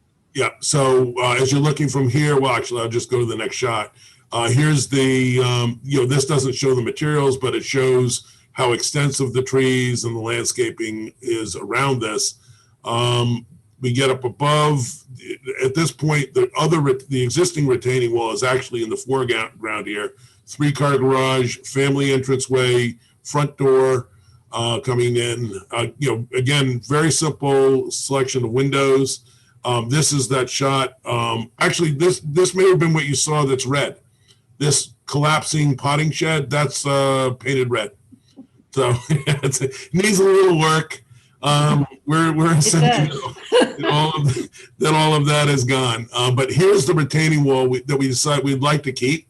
It just has a really kind of nice feel to it. And I'm actually standing taking this photo right above the driveway, and the house behind me, I am not as high up as the basement in that house. So we're really down from the houses above. This is going to be one. In fact, we've tested out and made sure that from the edge of Siegel's property, we're able to look, this house doesn't factor into their view of Marshall's Pond at all.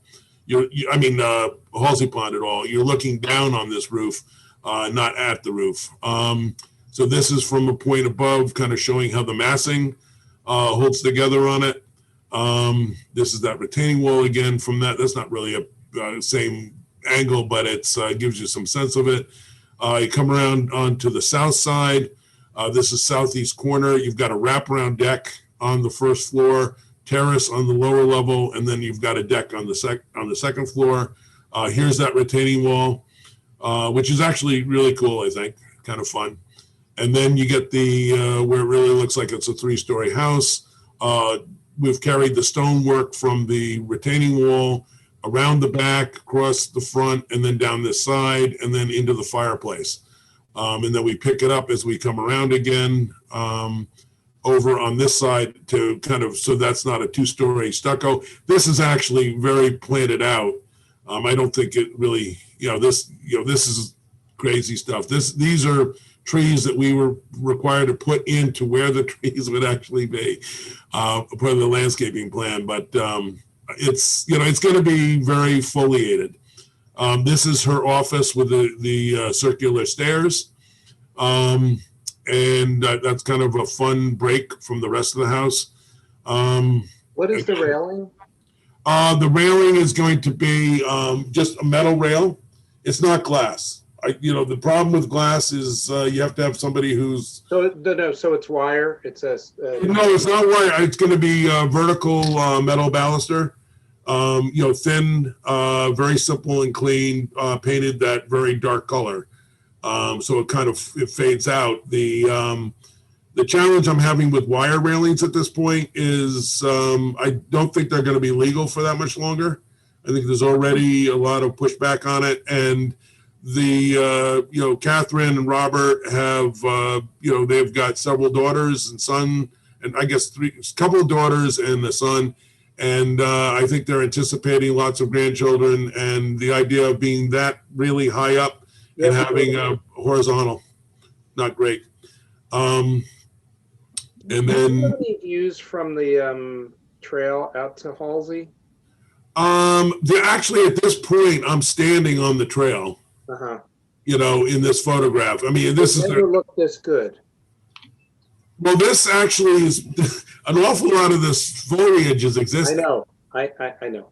Yeah, but a lot of that is also invasive. So we're being, all of this kind of stuff we have to take out because it's invasive. Bad plants. How far will it be from that trail, Patty? We're 40. I think we're about 65 feet from the trail. This is the face that you see from the trail. Right. This is this one and this one. You're definitely seeing. That was one of the questions and that we went through with the planning board. The reality is you go and you look at the site and you can understand why people want glass facing towards the pond. At the same time, with the terrain, that means you're ending up with this 3-story. One of the things we tried to do in that is by setting the second floor back. I think that'll help soften that. So you really won't feel that it's as tall. This will really read as a 2-story component, and then that's back above. And then if you remember on the front, it stretches to be considered a 2-story on the front. It really, hunkers down pretty good. And the back section of it actually comes down to a 1-story. So I think the massing will be, won't be intrusive and overbearing. It's a big house. It's a big house. How many square feet? It's about 6,000 square feet on the first floor. I know on the first and second floor. And that's including all of, all the space. And the garage? Including the garage. And then down below, we've got, the main portion of the house could be completely finished in the basement. So I don't know how much of that they're going to finish, but we because of floor area ratio and the limits on it, we just treated everything in the house as being finished, whether they're committing to doing that or not. I didn't want it to be one of those things where, we're claiming this is going to be a storage room and then they make it a guest room or something. So we complied with everything, assuming all of the space in the house would be developed. Could you go back to the elevations? Not one thing that struck me was I don't know about so much this one. Go to the next one, or is there a next one? Yeah. Well, this is the front. Yeah. One of the things, and Ken can speak to this probably better than I can, but that view just looks so busy with finishes. You've got so many different finishes in that one, and you've done this on the next house as well. It just, I don't know. You got stucco, you got stone, you have stucco, stone, and wood, and the metal roof, and metal vertical. Right. Yeah, on that one element. Yep. I don't know. Does that not strike you as busy? It's busy, and it's also. I just have to say this. On the other side, I see an attempt at. I won't say an attempt at. That's not fair to you, but sort of purposefulness in terms of subdividing windows and breaking down the scale of the window. And this side, and maybe it was in the SketchUp, it just seems blank. Like it has none of that detail that you see in the other side when this is, your entry point. And I'm just wondering about that. These are all just straight, the hinge window. And it's like, I find, I'm not a fan of faux historicism, but here it kind of comes out as like, it doesn't, it just, the windows aren't coming down to the metal roof. The metal roof's not coming out. The slope of the roof, I think you're probably up against a height issue somewhere we into are. this. And that's what's doing it. And I'm wondering, you've done this big entablature piece, and I'm wondering if instead you would slope the roof down a little bit and, make it low and tucked. The last thing is the stone is like, I can't follow it. Like I'm trying to follow the line, that your logic, which is there, Right. having the walls come down and tying it back to the landscape. That's the sort of great character. It sort of wraps its way around. But then I wonder about when it comes around to the other side, it sort of disappears. Like it doesn't wrap around all those spaces that are under the porch. And Right. that's my last question. Why didn't you build out under the porch? And because it's sort of, it's sort of, and you got a column right in the middle where you have your main entry point off of it. It just seems uncharacteristically additive, the porch. Like you could strip away that porch. I get why the porch is there. I really do get it. It's an outdoor area tied to the main living areas. But it's sort of just like whoosh, whang. It's just right smack up. And the vertical elements are like, great, we had to put some posts in to tie it together. It does not seem holistic. Like this side, you have the window and the detail over the window. Yeah. I wish it carried into the windows. I think it's a dining room. Yeah, that's the dining room up there. Right. The room to the left of that. Like, why is that? Kitchen. You're really working good at it, Patty. You're going around, right? I'm going to mark it here. You're carrying it around, and then clunk. And the same thing here. Why is this not, this is the base. This is the foundation. And in a way, it does split the house. Or you have, right, again, you're trying to make a nice vertical element here, and then it's like, or it's cut off. Right. You can't say you don't see it, right? You just can't say you don't see it. And I don't know the answer for it. Maybe the porch also pops out there and is an extension of that main room, or it's an extension. Yeah, I mean, one of the things that we tried to do with this, and it might be because of a certain apprehension I had about this seeming like it was too much, when I've got something that's this big, yeah, if it's got lots of different things going on, it can be, overbearing in this kind of a setting.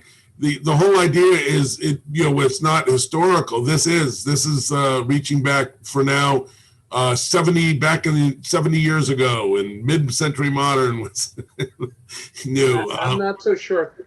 I'm just going to say it again.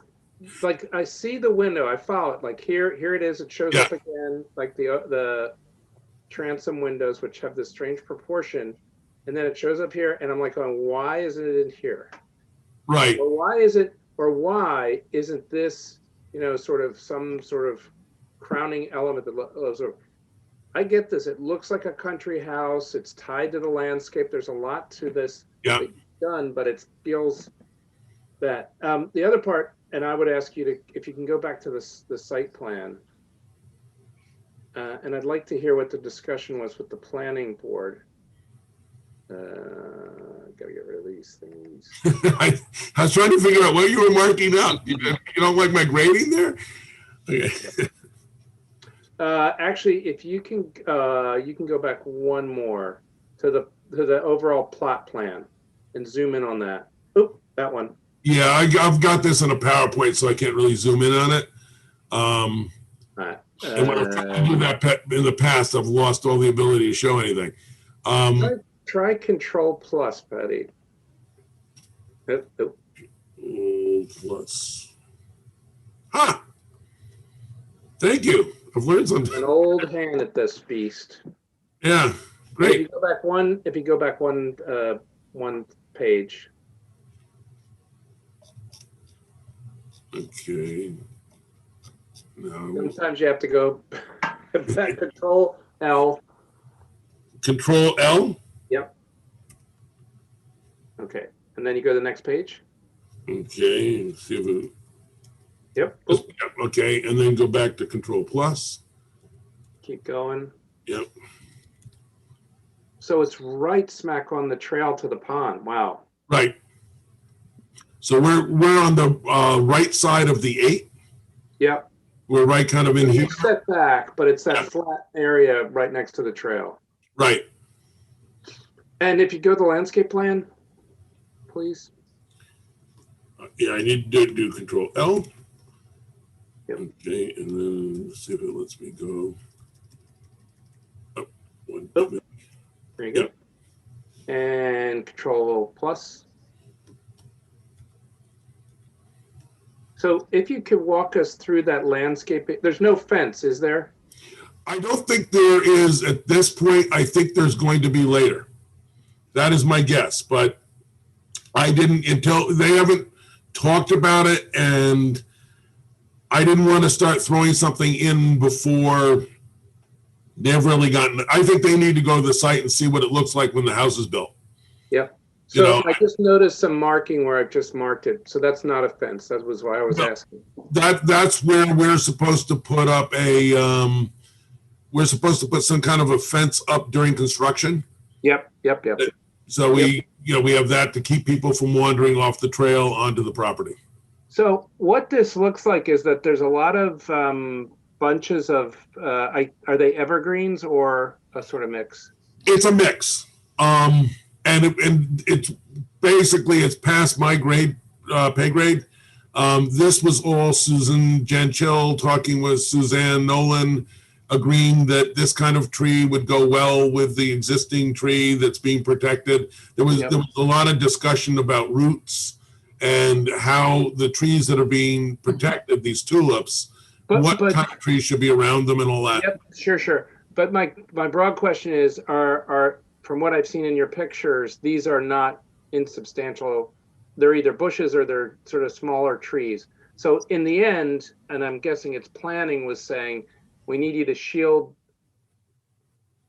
not block the view from the house, but to shield the house from people walking down the trail. Is that? Yeah. Actually, though, what we did, I mean, it's hard to read this with it, whatever this thing does to it, but we've got some big trees that we're putting in. So the idea is that we're reestablishing the indigenous material in the area. And they thought very carefully about the idea of 3 levels of planting, with what was happening on the ground itself to a height of about 4 feet. And then the next level of what would be, that would be reaching up, say 12 feet, 14 foot, and then what was going to be taller material, and concern going into that the stuff that's below has to be the right stuff to not be shaded out by the stuff that's above. Okay. So they've got a whole thing worked out in their mind, and it'll be really interesting to see if it works. Okay. I mean, if you start looking at the quantities of plants, Yep. it's crazy. I mean, Patty, that area is a bit of a wasteland, so it could certainly use a lot of improving. I'm really glad you're keeping the Halsey Pond stone wall, because those walls are amazing. Yeah. So I'm just wondering about putting veneer on the house and how that will look. Do you see them in the same breath, sort of, or? Oh yeah, the stone that we would be getting on the house would be stone that would be matching the stone that's there. Yeah. This isn't going and picking up some southwestern motif or something. The idea would be to get Yonkers granite, and ideal. I mean, my favorite way of doing that is, as we've done up at Dearman, we're actually taking the rock that's on the site and shaping it and reusing it. The house we did at 2 Stearns Ridge, all of that stone was from the site. So I think that would be the right way to do this. Not some kind of a 2-inch thick fake veneer thing that the mortar falls out and then it looks like it's a fake veneer. Yeah, I like most of your finishes. I mean, it looks like it's going to be a shock. Obviously, this is huge undertaking right in that spot. So. And we've got the rotating blades and the Klieg lights, so it's gonna. We don't really have rotating blades. I just have to ask you, Patty, why not do board and batten instead of stucco? I mean, it just has this very wooded feel to it. It's, I get the metal. It has a sort of I don't know, farm chic or whatever you want to call it, farm industrial chic to it. You got the field stone, and then you do the stucco, which is that modern. Frankly, I just had a conversation today about how it never actually went beyond 1933. It just was all influence. And I wonder if there's a little more of that comes to this. I'm not going to say no. I just think it's. Yeah, well, you're confusing me now because what it sounds like you're about to suggest is that I would go to board and batten as another material. No. In lieu of stucco. Right. Oh, you'd eliminate all the stucco on the building? Yep. Give it, some real. I get it, but I wish there was, it just makes it a richer surface. The stucco is going to push these black windows out, right? Because it's a lighter color. And I actually think you want to kind of push the colors down. You've done it, right? You've got the blues and the grays, and now you got the stucco that's jumping out. And I keep thinking, actually, in keeping with it being buried in the landscape, and in particular, that site who's got this hill behind it, it will be, it'll just blend in, and its size, which is not insubstantive, will sort of fall back. Right. When you have the stucco, it's this old thing, right? It's not the white that jumps out at you; it's the black windows that sort of make up that pop the wall out. So sure. Yeah. Now, one thing we do on this is we always like to set the windows in. So we're going to frame with 2x6, set them into 2x4 frames, so that even in the whatever the wall is, it's going to feel like the windows are recessed in. And I look at your palette and everything else. Like if I cover up the stucco, and I think everybody should sort of do it, it's this darker wooded, and all the teak you're using, right? And it's sort of doing everything, and then the stucco jumps out. I gotta say that. And the bluestone, and you're really making a house that's really about the landscape, and then you pop it out with the stucco. Well, it's mindful gray. I mean, I like that word. Isn't it funny how they use words like that? It's amazing. I've always wanted to meet the guy who sits in some windowless room that named. Ignore those I hate names. to say this, but my spouse used to name colors for automotive and stuff. Huh? Like that. Really? Wow. Yeah. Year after year. But I thought you were going in, and I think it could be kind of interesting, though it might, be the wrong direction with what you were saying in the front with too many things.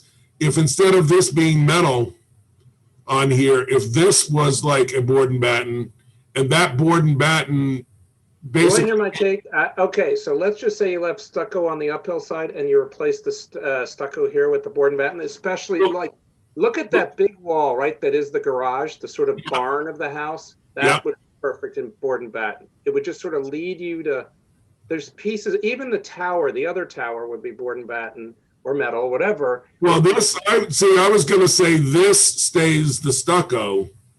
So this one thin element comes up and that's what makes it feel like it's vertical. And then this stays stucco and all of this becomes the board and batten. As you come around. Board and batten everywhere. I'd like to see another. Can you do another version of this just to sort of have the discussion with your clients, of course? My clients are very interested in having a perfect house. So I'm assuming that they will not. And I pretty much prepare people that when we're going to the boards in Irvington, we're not coming out the first night with a approval. So the idea of looking at that stuff and seeing, certainly, it makes perfect sense to try it out. And back to Rick's point about the front of the house, and again, looking at the windows and the doors, that's what caught my eye in terms of not only the mix of materials, but your choice in windows and doors. I'm not sure that also looks, I don't know, something. To Rick's comment, there's a lot going on, and not only the mix of the windows between the front and the back, but then I'm looking at the choices you made for the doors and the garage doors. I don't know. Yeah. The doors, the faux mahogany. Is that the real mahogany? They're actually probably Spanish cedar. You know, these days, when we go to the guys to make the doors, Yeah. they convince us the Spanish cedar is the better way to go. So that's all Spanish cedar. It's, you know, stained so that it doesn't gray out. Yep. The chickens, yeah. Yeah. But I mean, what you were saying earlier, I thought was interesting. If these windows, I don't know that they literally have to go to the soffit, but if that piece that's above was thinner, so it was like really truly just a kind of decorative band underneath the soffit, and the window was maybe 6 inches taller or something like that, it would just give a little bit more vertical. I do think it's important with this house to keep it looking somewhat, you know, clean lined and not animated. I agree with you. I agree. Yeah. It's very clean. You know, it has a few major moves. Again, I think it's the stucco that's driving me to it. Right. Well, if the first floor here was the combination of the stone where it's embedded coming around, and then from this corner here, this was all the board and batten, and that came down around and turned into everything that was up to where this tower is. So the only thing that would actually be the stucco is the second floor and that one tower. I think that starts to, it would be something. Let's take a look at it. That would be good. Yeah. Good start. Makes sense. Would we just not make busy busier? Well, the trick in this is until you see it, your mind can make it crazy, it can make it great, and then when you see it, you know whether it's a good idea or not. So what I think the board and batten does is it introduces a subtle vertical that in a long horizontal house could be a better balance. It would just be enough that you wouldn't feel like it was relentless. So I think that's an interesting thought. All right. Hey, Patty, you know, as an alternate too, why don't you also look at a different color for the stucco? I know we're all used to that. You know what I'm saying? Yep. And we don't legislate color, Patty, but I think the grays, if you lead towards the greens instead of the blues, they tend to look better. And yeah, I agree. That's right. That black color, I don't know. Well, it's, you know, the black is great. I think just the grays, if you just don't lean towards too blue, I think the green. The last one on this is blue. Yeah, I don't want blue on this house, and I don't want yellow on this house. I want it to be kind of in, you know, the green can work to it, but I think it's blacks and grays, and warm blacks and warm grays. Okay. Anybody else? Okay, Patty, you want to go to the next house? Yep. Stunning project, Patty. Yeah, thank you for the presentation. The modeling really was very helpful. Very helpful. I agree. Okay, now what do I need? I need to stop sharing, right? So I can reshare? Yeah. Yeah. So now we're at 9 Stearns Ridge. Yep. 2106. Another new house. Oh, actually, you should notice that the architect working on the project, Laura Wakefield, is here. She always gets mad at me when I don't call her out. Welcome. We would have recognized you. We don't wait for Patty. Okay, let's see. I don't know how to turn that one off. New share.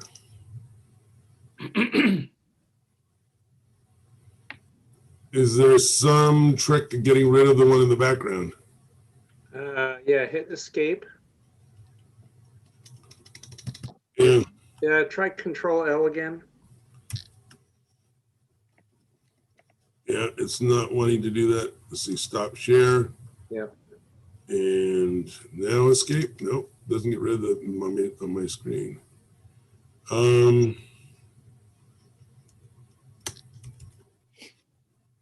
Let's see if I can get this one just to open up and overwhelm it.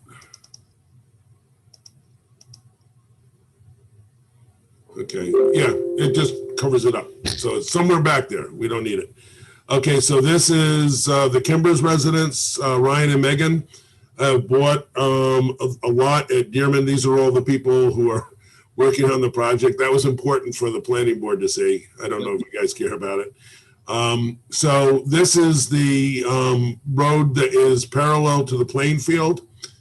This is the last lot that's on that road. Barbaneas's house here at 7 Stearns, and then the lot itself, which is the corner of the cul-de-sac, and then the house at 11 Stearns.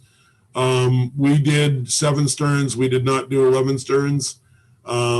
So the idea, what we're trying to do with the Kimbers is have a house that really feels like it fits in with this neighborhood.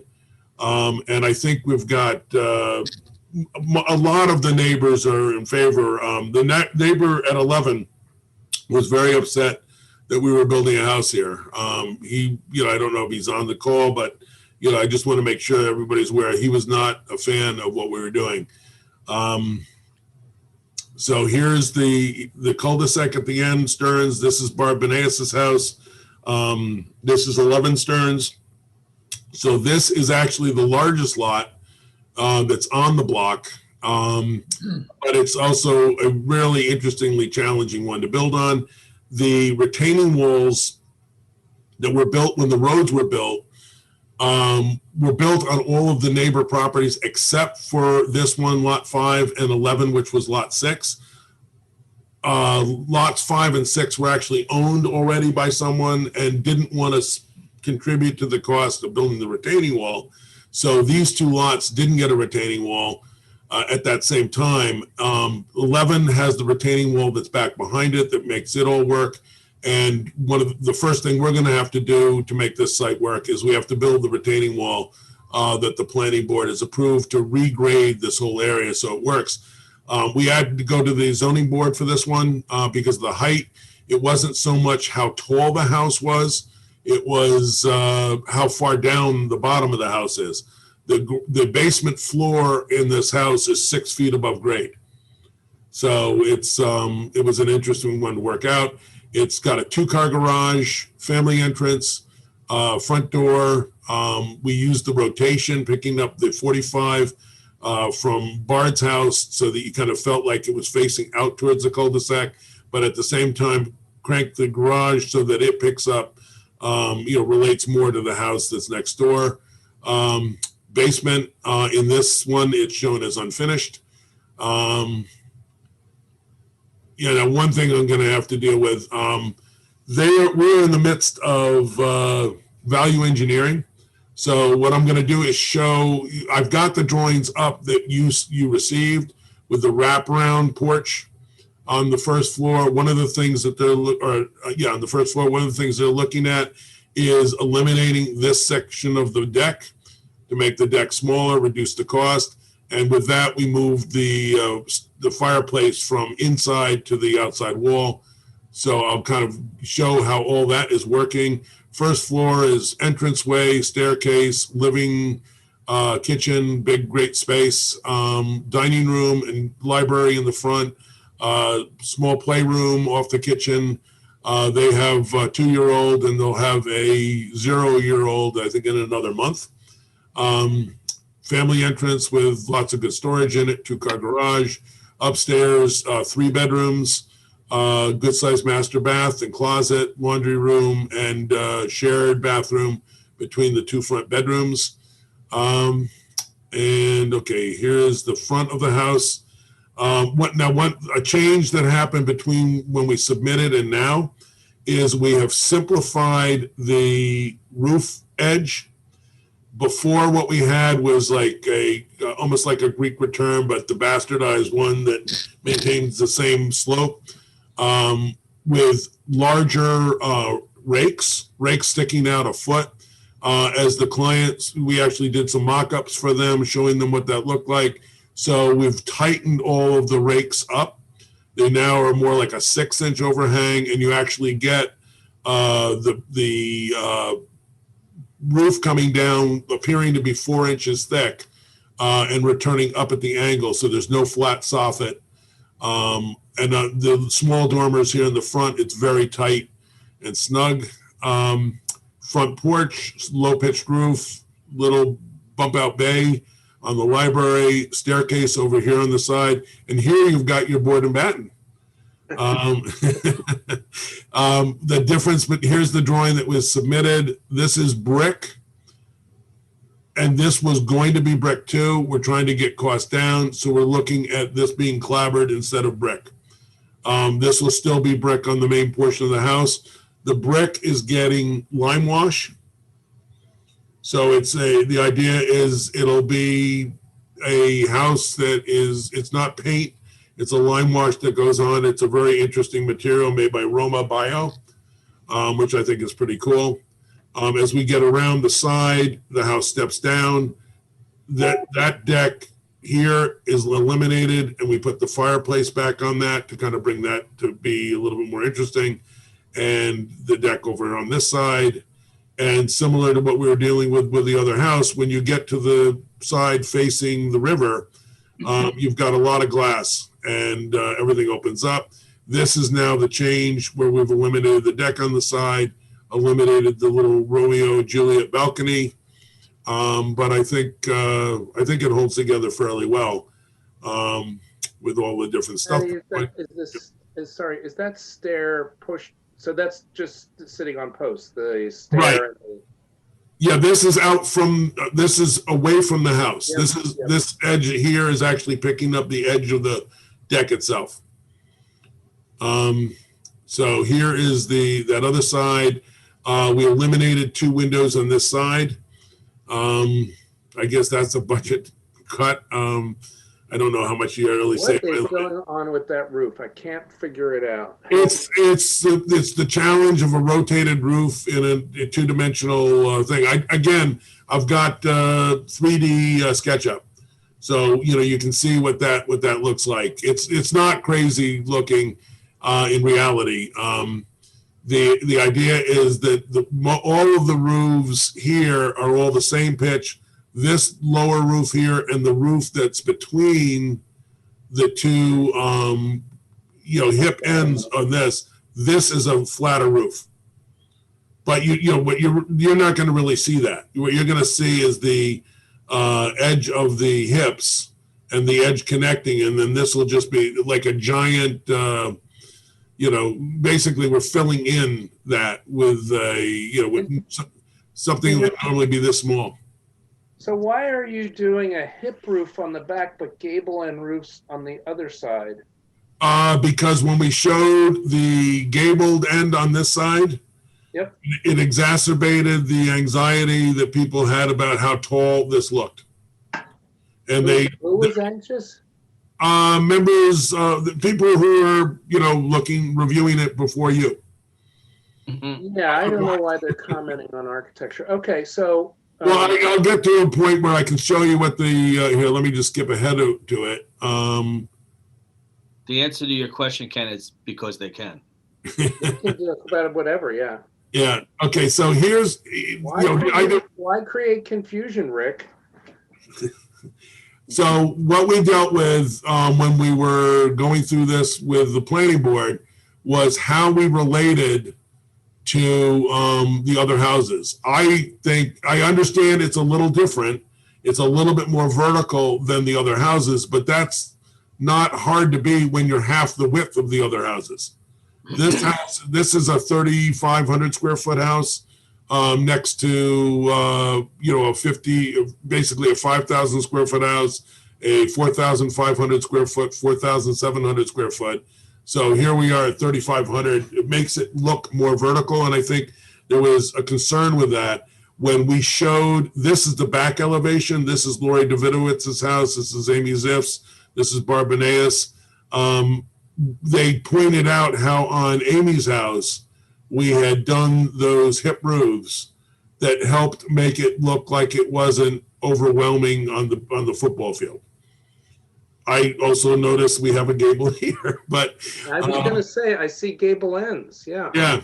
I mean, if you want us to take a look, we're worried about the football team being overwhelmed. What, they're going to fall? I'm sure the soccer team and the basketball team would not be adversely affected at all. But if you've watched everybody play football, they could be very adversely affected by something like this. They should be in awe of good architecture. That's a lesson for them. Okay. If you want me to take a look at those being gables, I have no problem doing that. That's what we started with. And okay, I don't know that I have a question though, Patty. If you can go back to that back elevation again.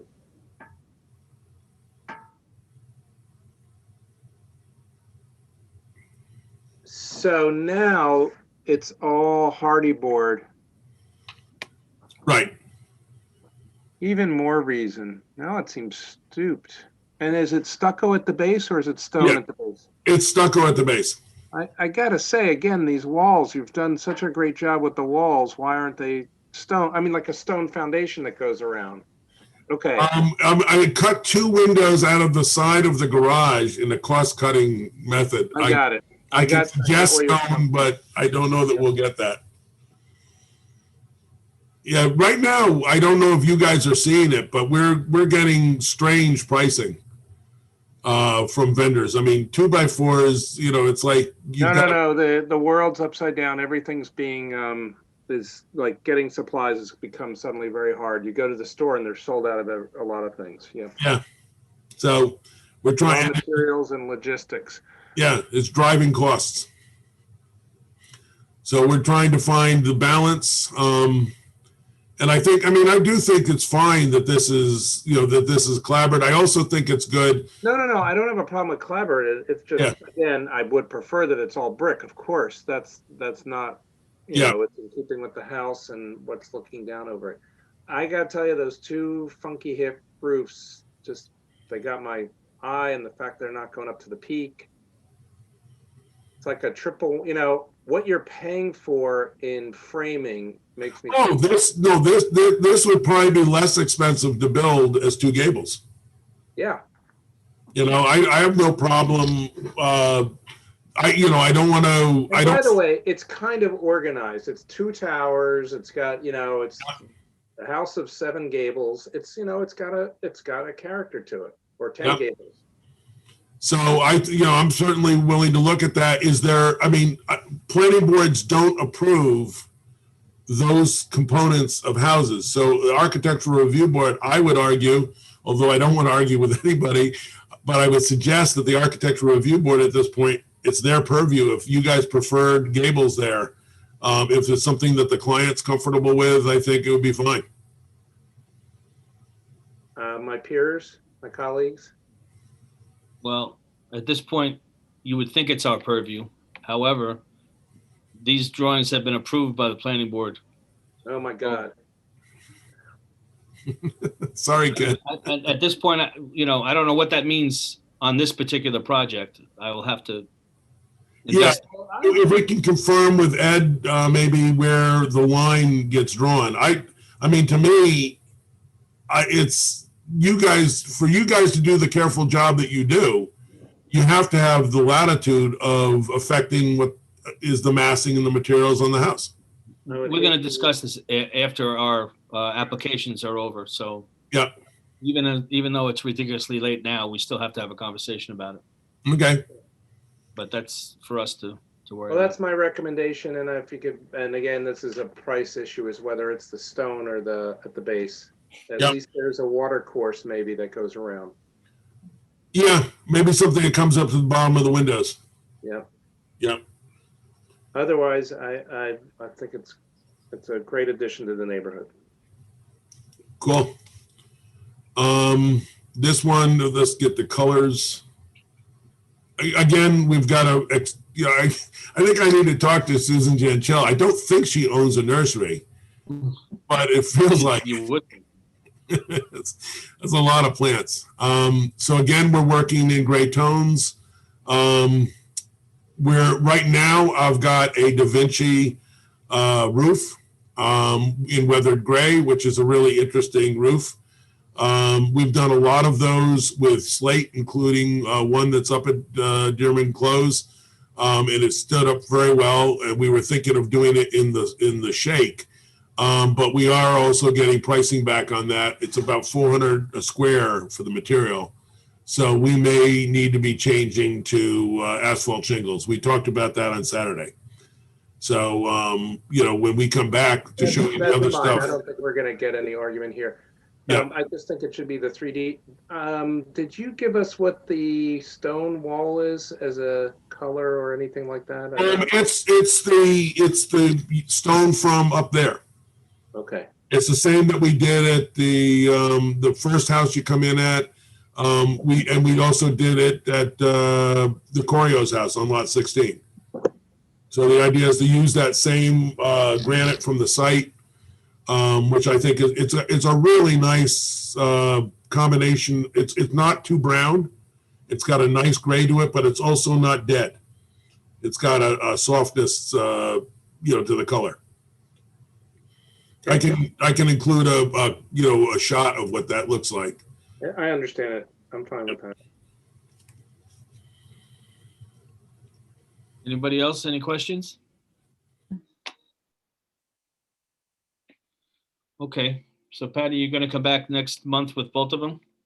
I'm back with both of them, all ready for approvals. That sounds like a plan. That sounds like a dream. So cool. So I will stop sharing. And you guys are going to stay up later and have a big discussion about how you guys, I've seen very large organizations that are running big places suddenly change in one day from one administration to another. So maybe you guys can affect a similar change with the powers of who's in charge of what gets built in Irvington. We have to decide how to present it to the powers that be, actually. Yeah, good luck. Once we do that, we'll at least be going in the right direction. That sounds great. It may be a dead end, but it's the right direction. Yeah, just because it's the right direction, though, doesn't mean you're going to be. Yeah. Okay, great, guys. Anything else? Laura, did you have any comments at the end? I'm good. Thanks. Okay. See you tomorrow, and thank you, guys, and we'll see you at the next meeting. Thanks. Have a good one. You too. Okay. I know that we're still sharing with others, but that's okay. It seems to be becoming more and more gray, our function and why by the time it gets to us are most of the decisions made. Frankly, I always have had a problem with the ZBA making architectural decisions and having opinions as to whether or not an application has any effect on the neighborhood. I'm not so sure. That's really what our charge is, as far as I'm concerned. The other thing is, perhaps the method or the sequence.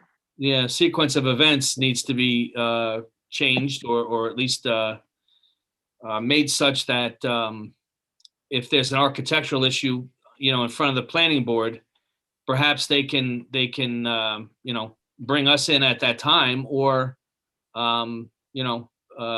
do the rest of their job and not worry about that type of stuff. But once again, as I was told a while ago, the ARB back in the up until the early to mid 80s, from what I understand, made all these decisions almost exclusively.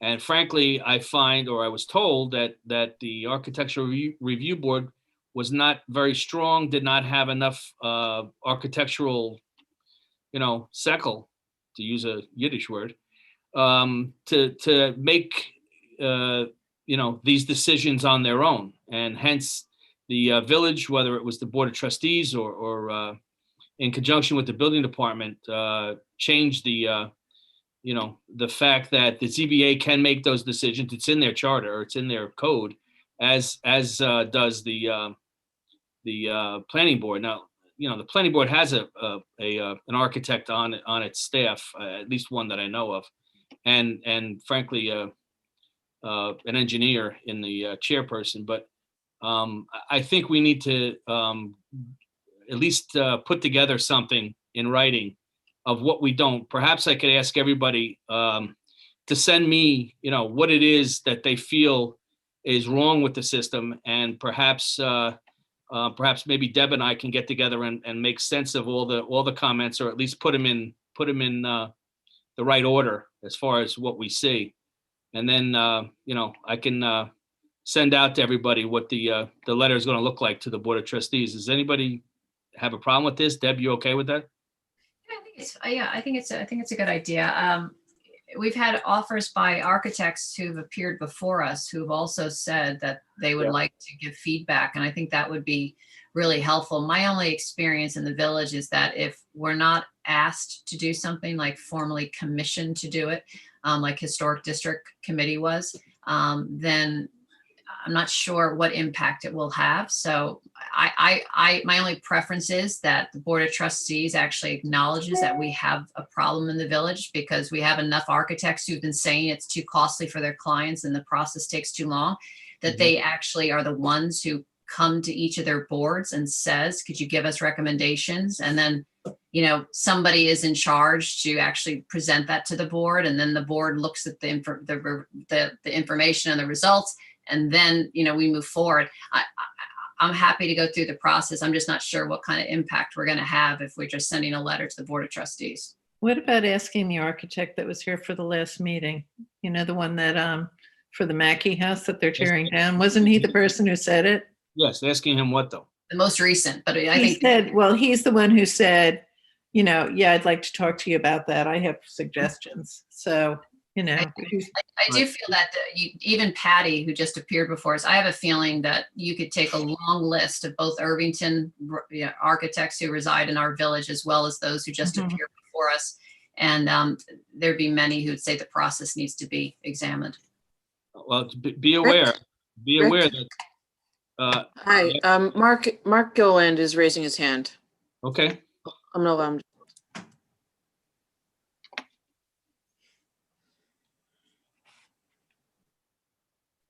Hi, Mark. Hi. Am I unmuted? You are unmuted. We You're can't not see seen, you. but you're unmuted. Yeah, I don't know. I came on. I don't know why well, maybe I'll come up. Anyways, so all I wanted to say was, based on some discussions you guys had after the Ardsley Park incident and another incident with some issues that came up about scope and purview and process. I had thought at the time that Rick had said he was going to get together with Deb and come up with a letter that outlined that stuff. So I had mentioned to the rest of the Board of Trustees that you guys were going to be sending a letter of your concerns and where the issues, as you saw it, were. So they're definitely open to receiving that, and to, once received, I think the thing would be they would have a work session to discuss it in detail. So I think putting together a documentation of what you guys see as the issues and then forwarding to the board is, sort of, since I set it up by saying that was going to happen at some point, I think they are expecting it. Okay. So I basically, I think it's, after that, the process is pretty straightforward in terms of talking about it and then figuring out, what kind of process we need to address it. I mean, there may be some simple changes, there may be procedural changes, there may be code changes that are necessary, but we sort of need that working document first. Okay. I guess, like I said, if anybody or everybody can send me some notes as to what they feel the problems are, and in fact, if they have any ideas as to how to fix it, we can, put them all together and condense it, so to speak, and send it back to everybody and see if that's, okay, and then we can get that to the Board of Trustees. So, Rick, one thing I wanted to mention is, if I remember correctly in my reading of the zoning code for the North Broadway multifamily business district proposal, in it basically says that, and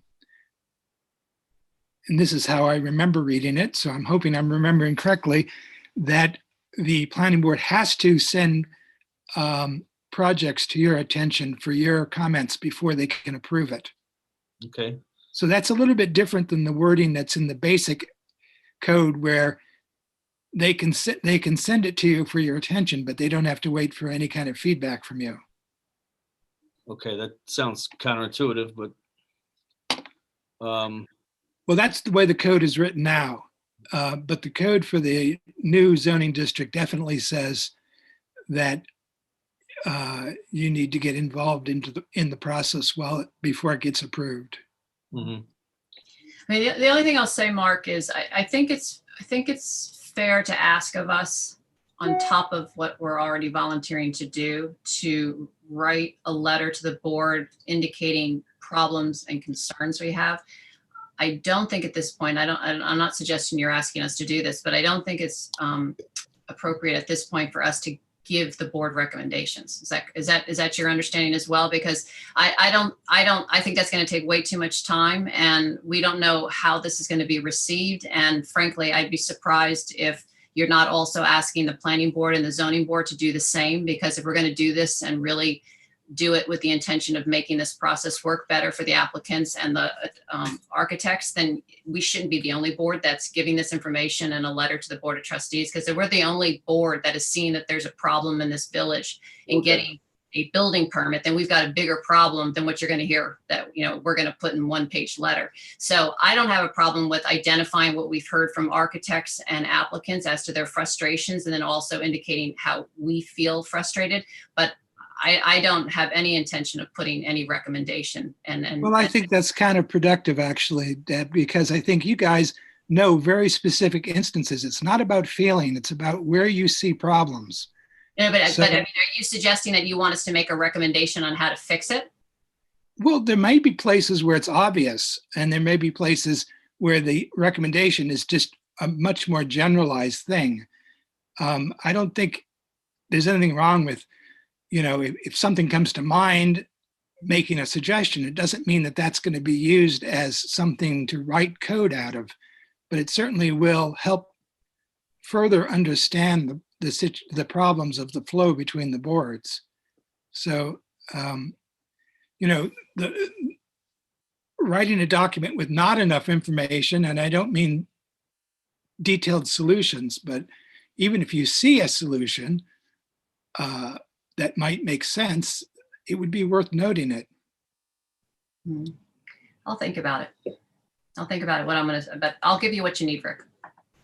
Thank you. Okay. Anybody else? Questions, concerns, issues? Motion to adjourn. Okay, thank you, Rick. Thank Bye-bye. you. Bye. Okay. Thanks. Good night. Bye. Right. Bye.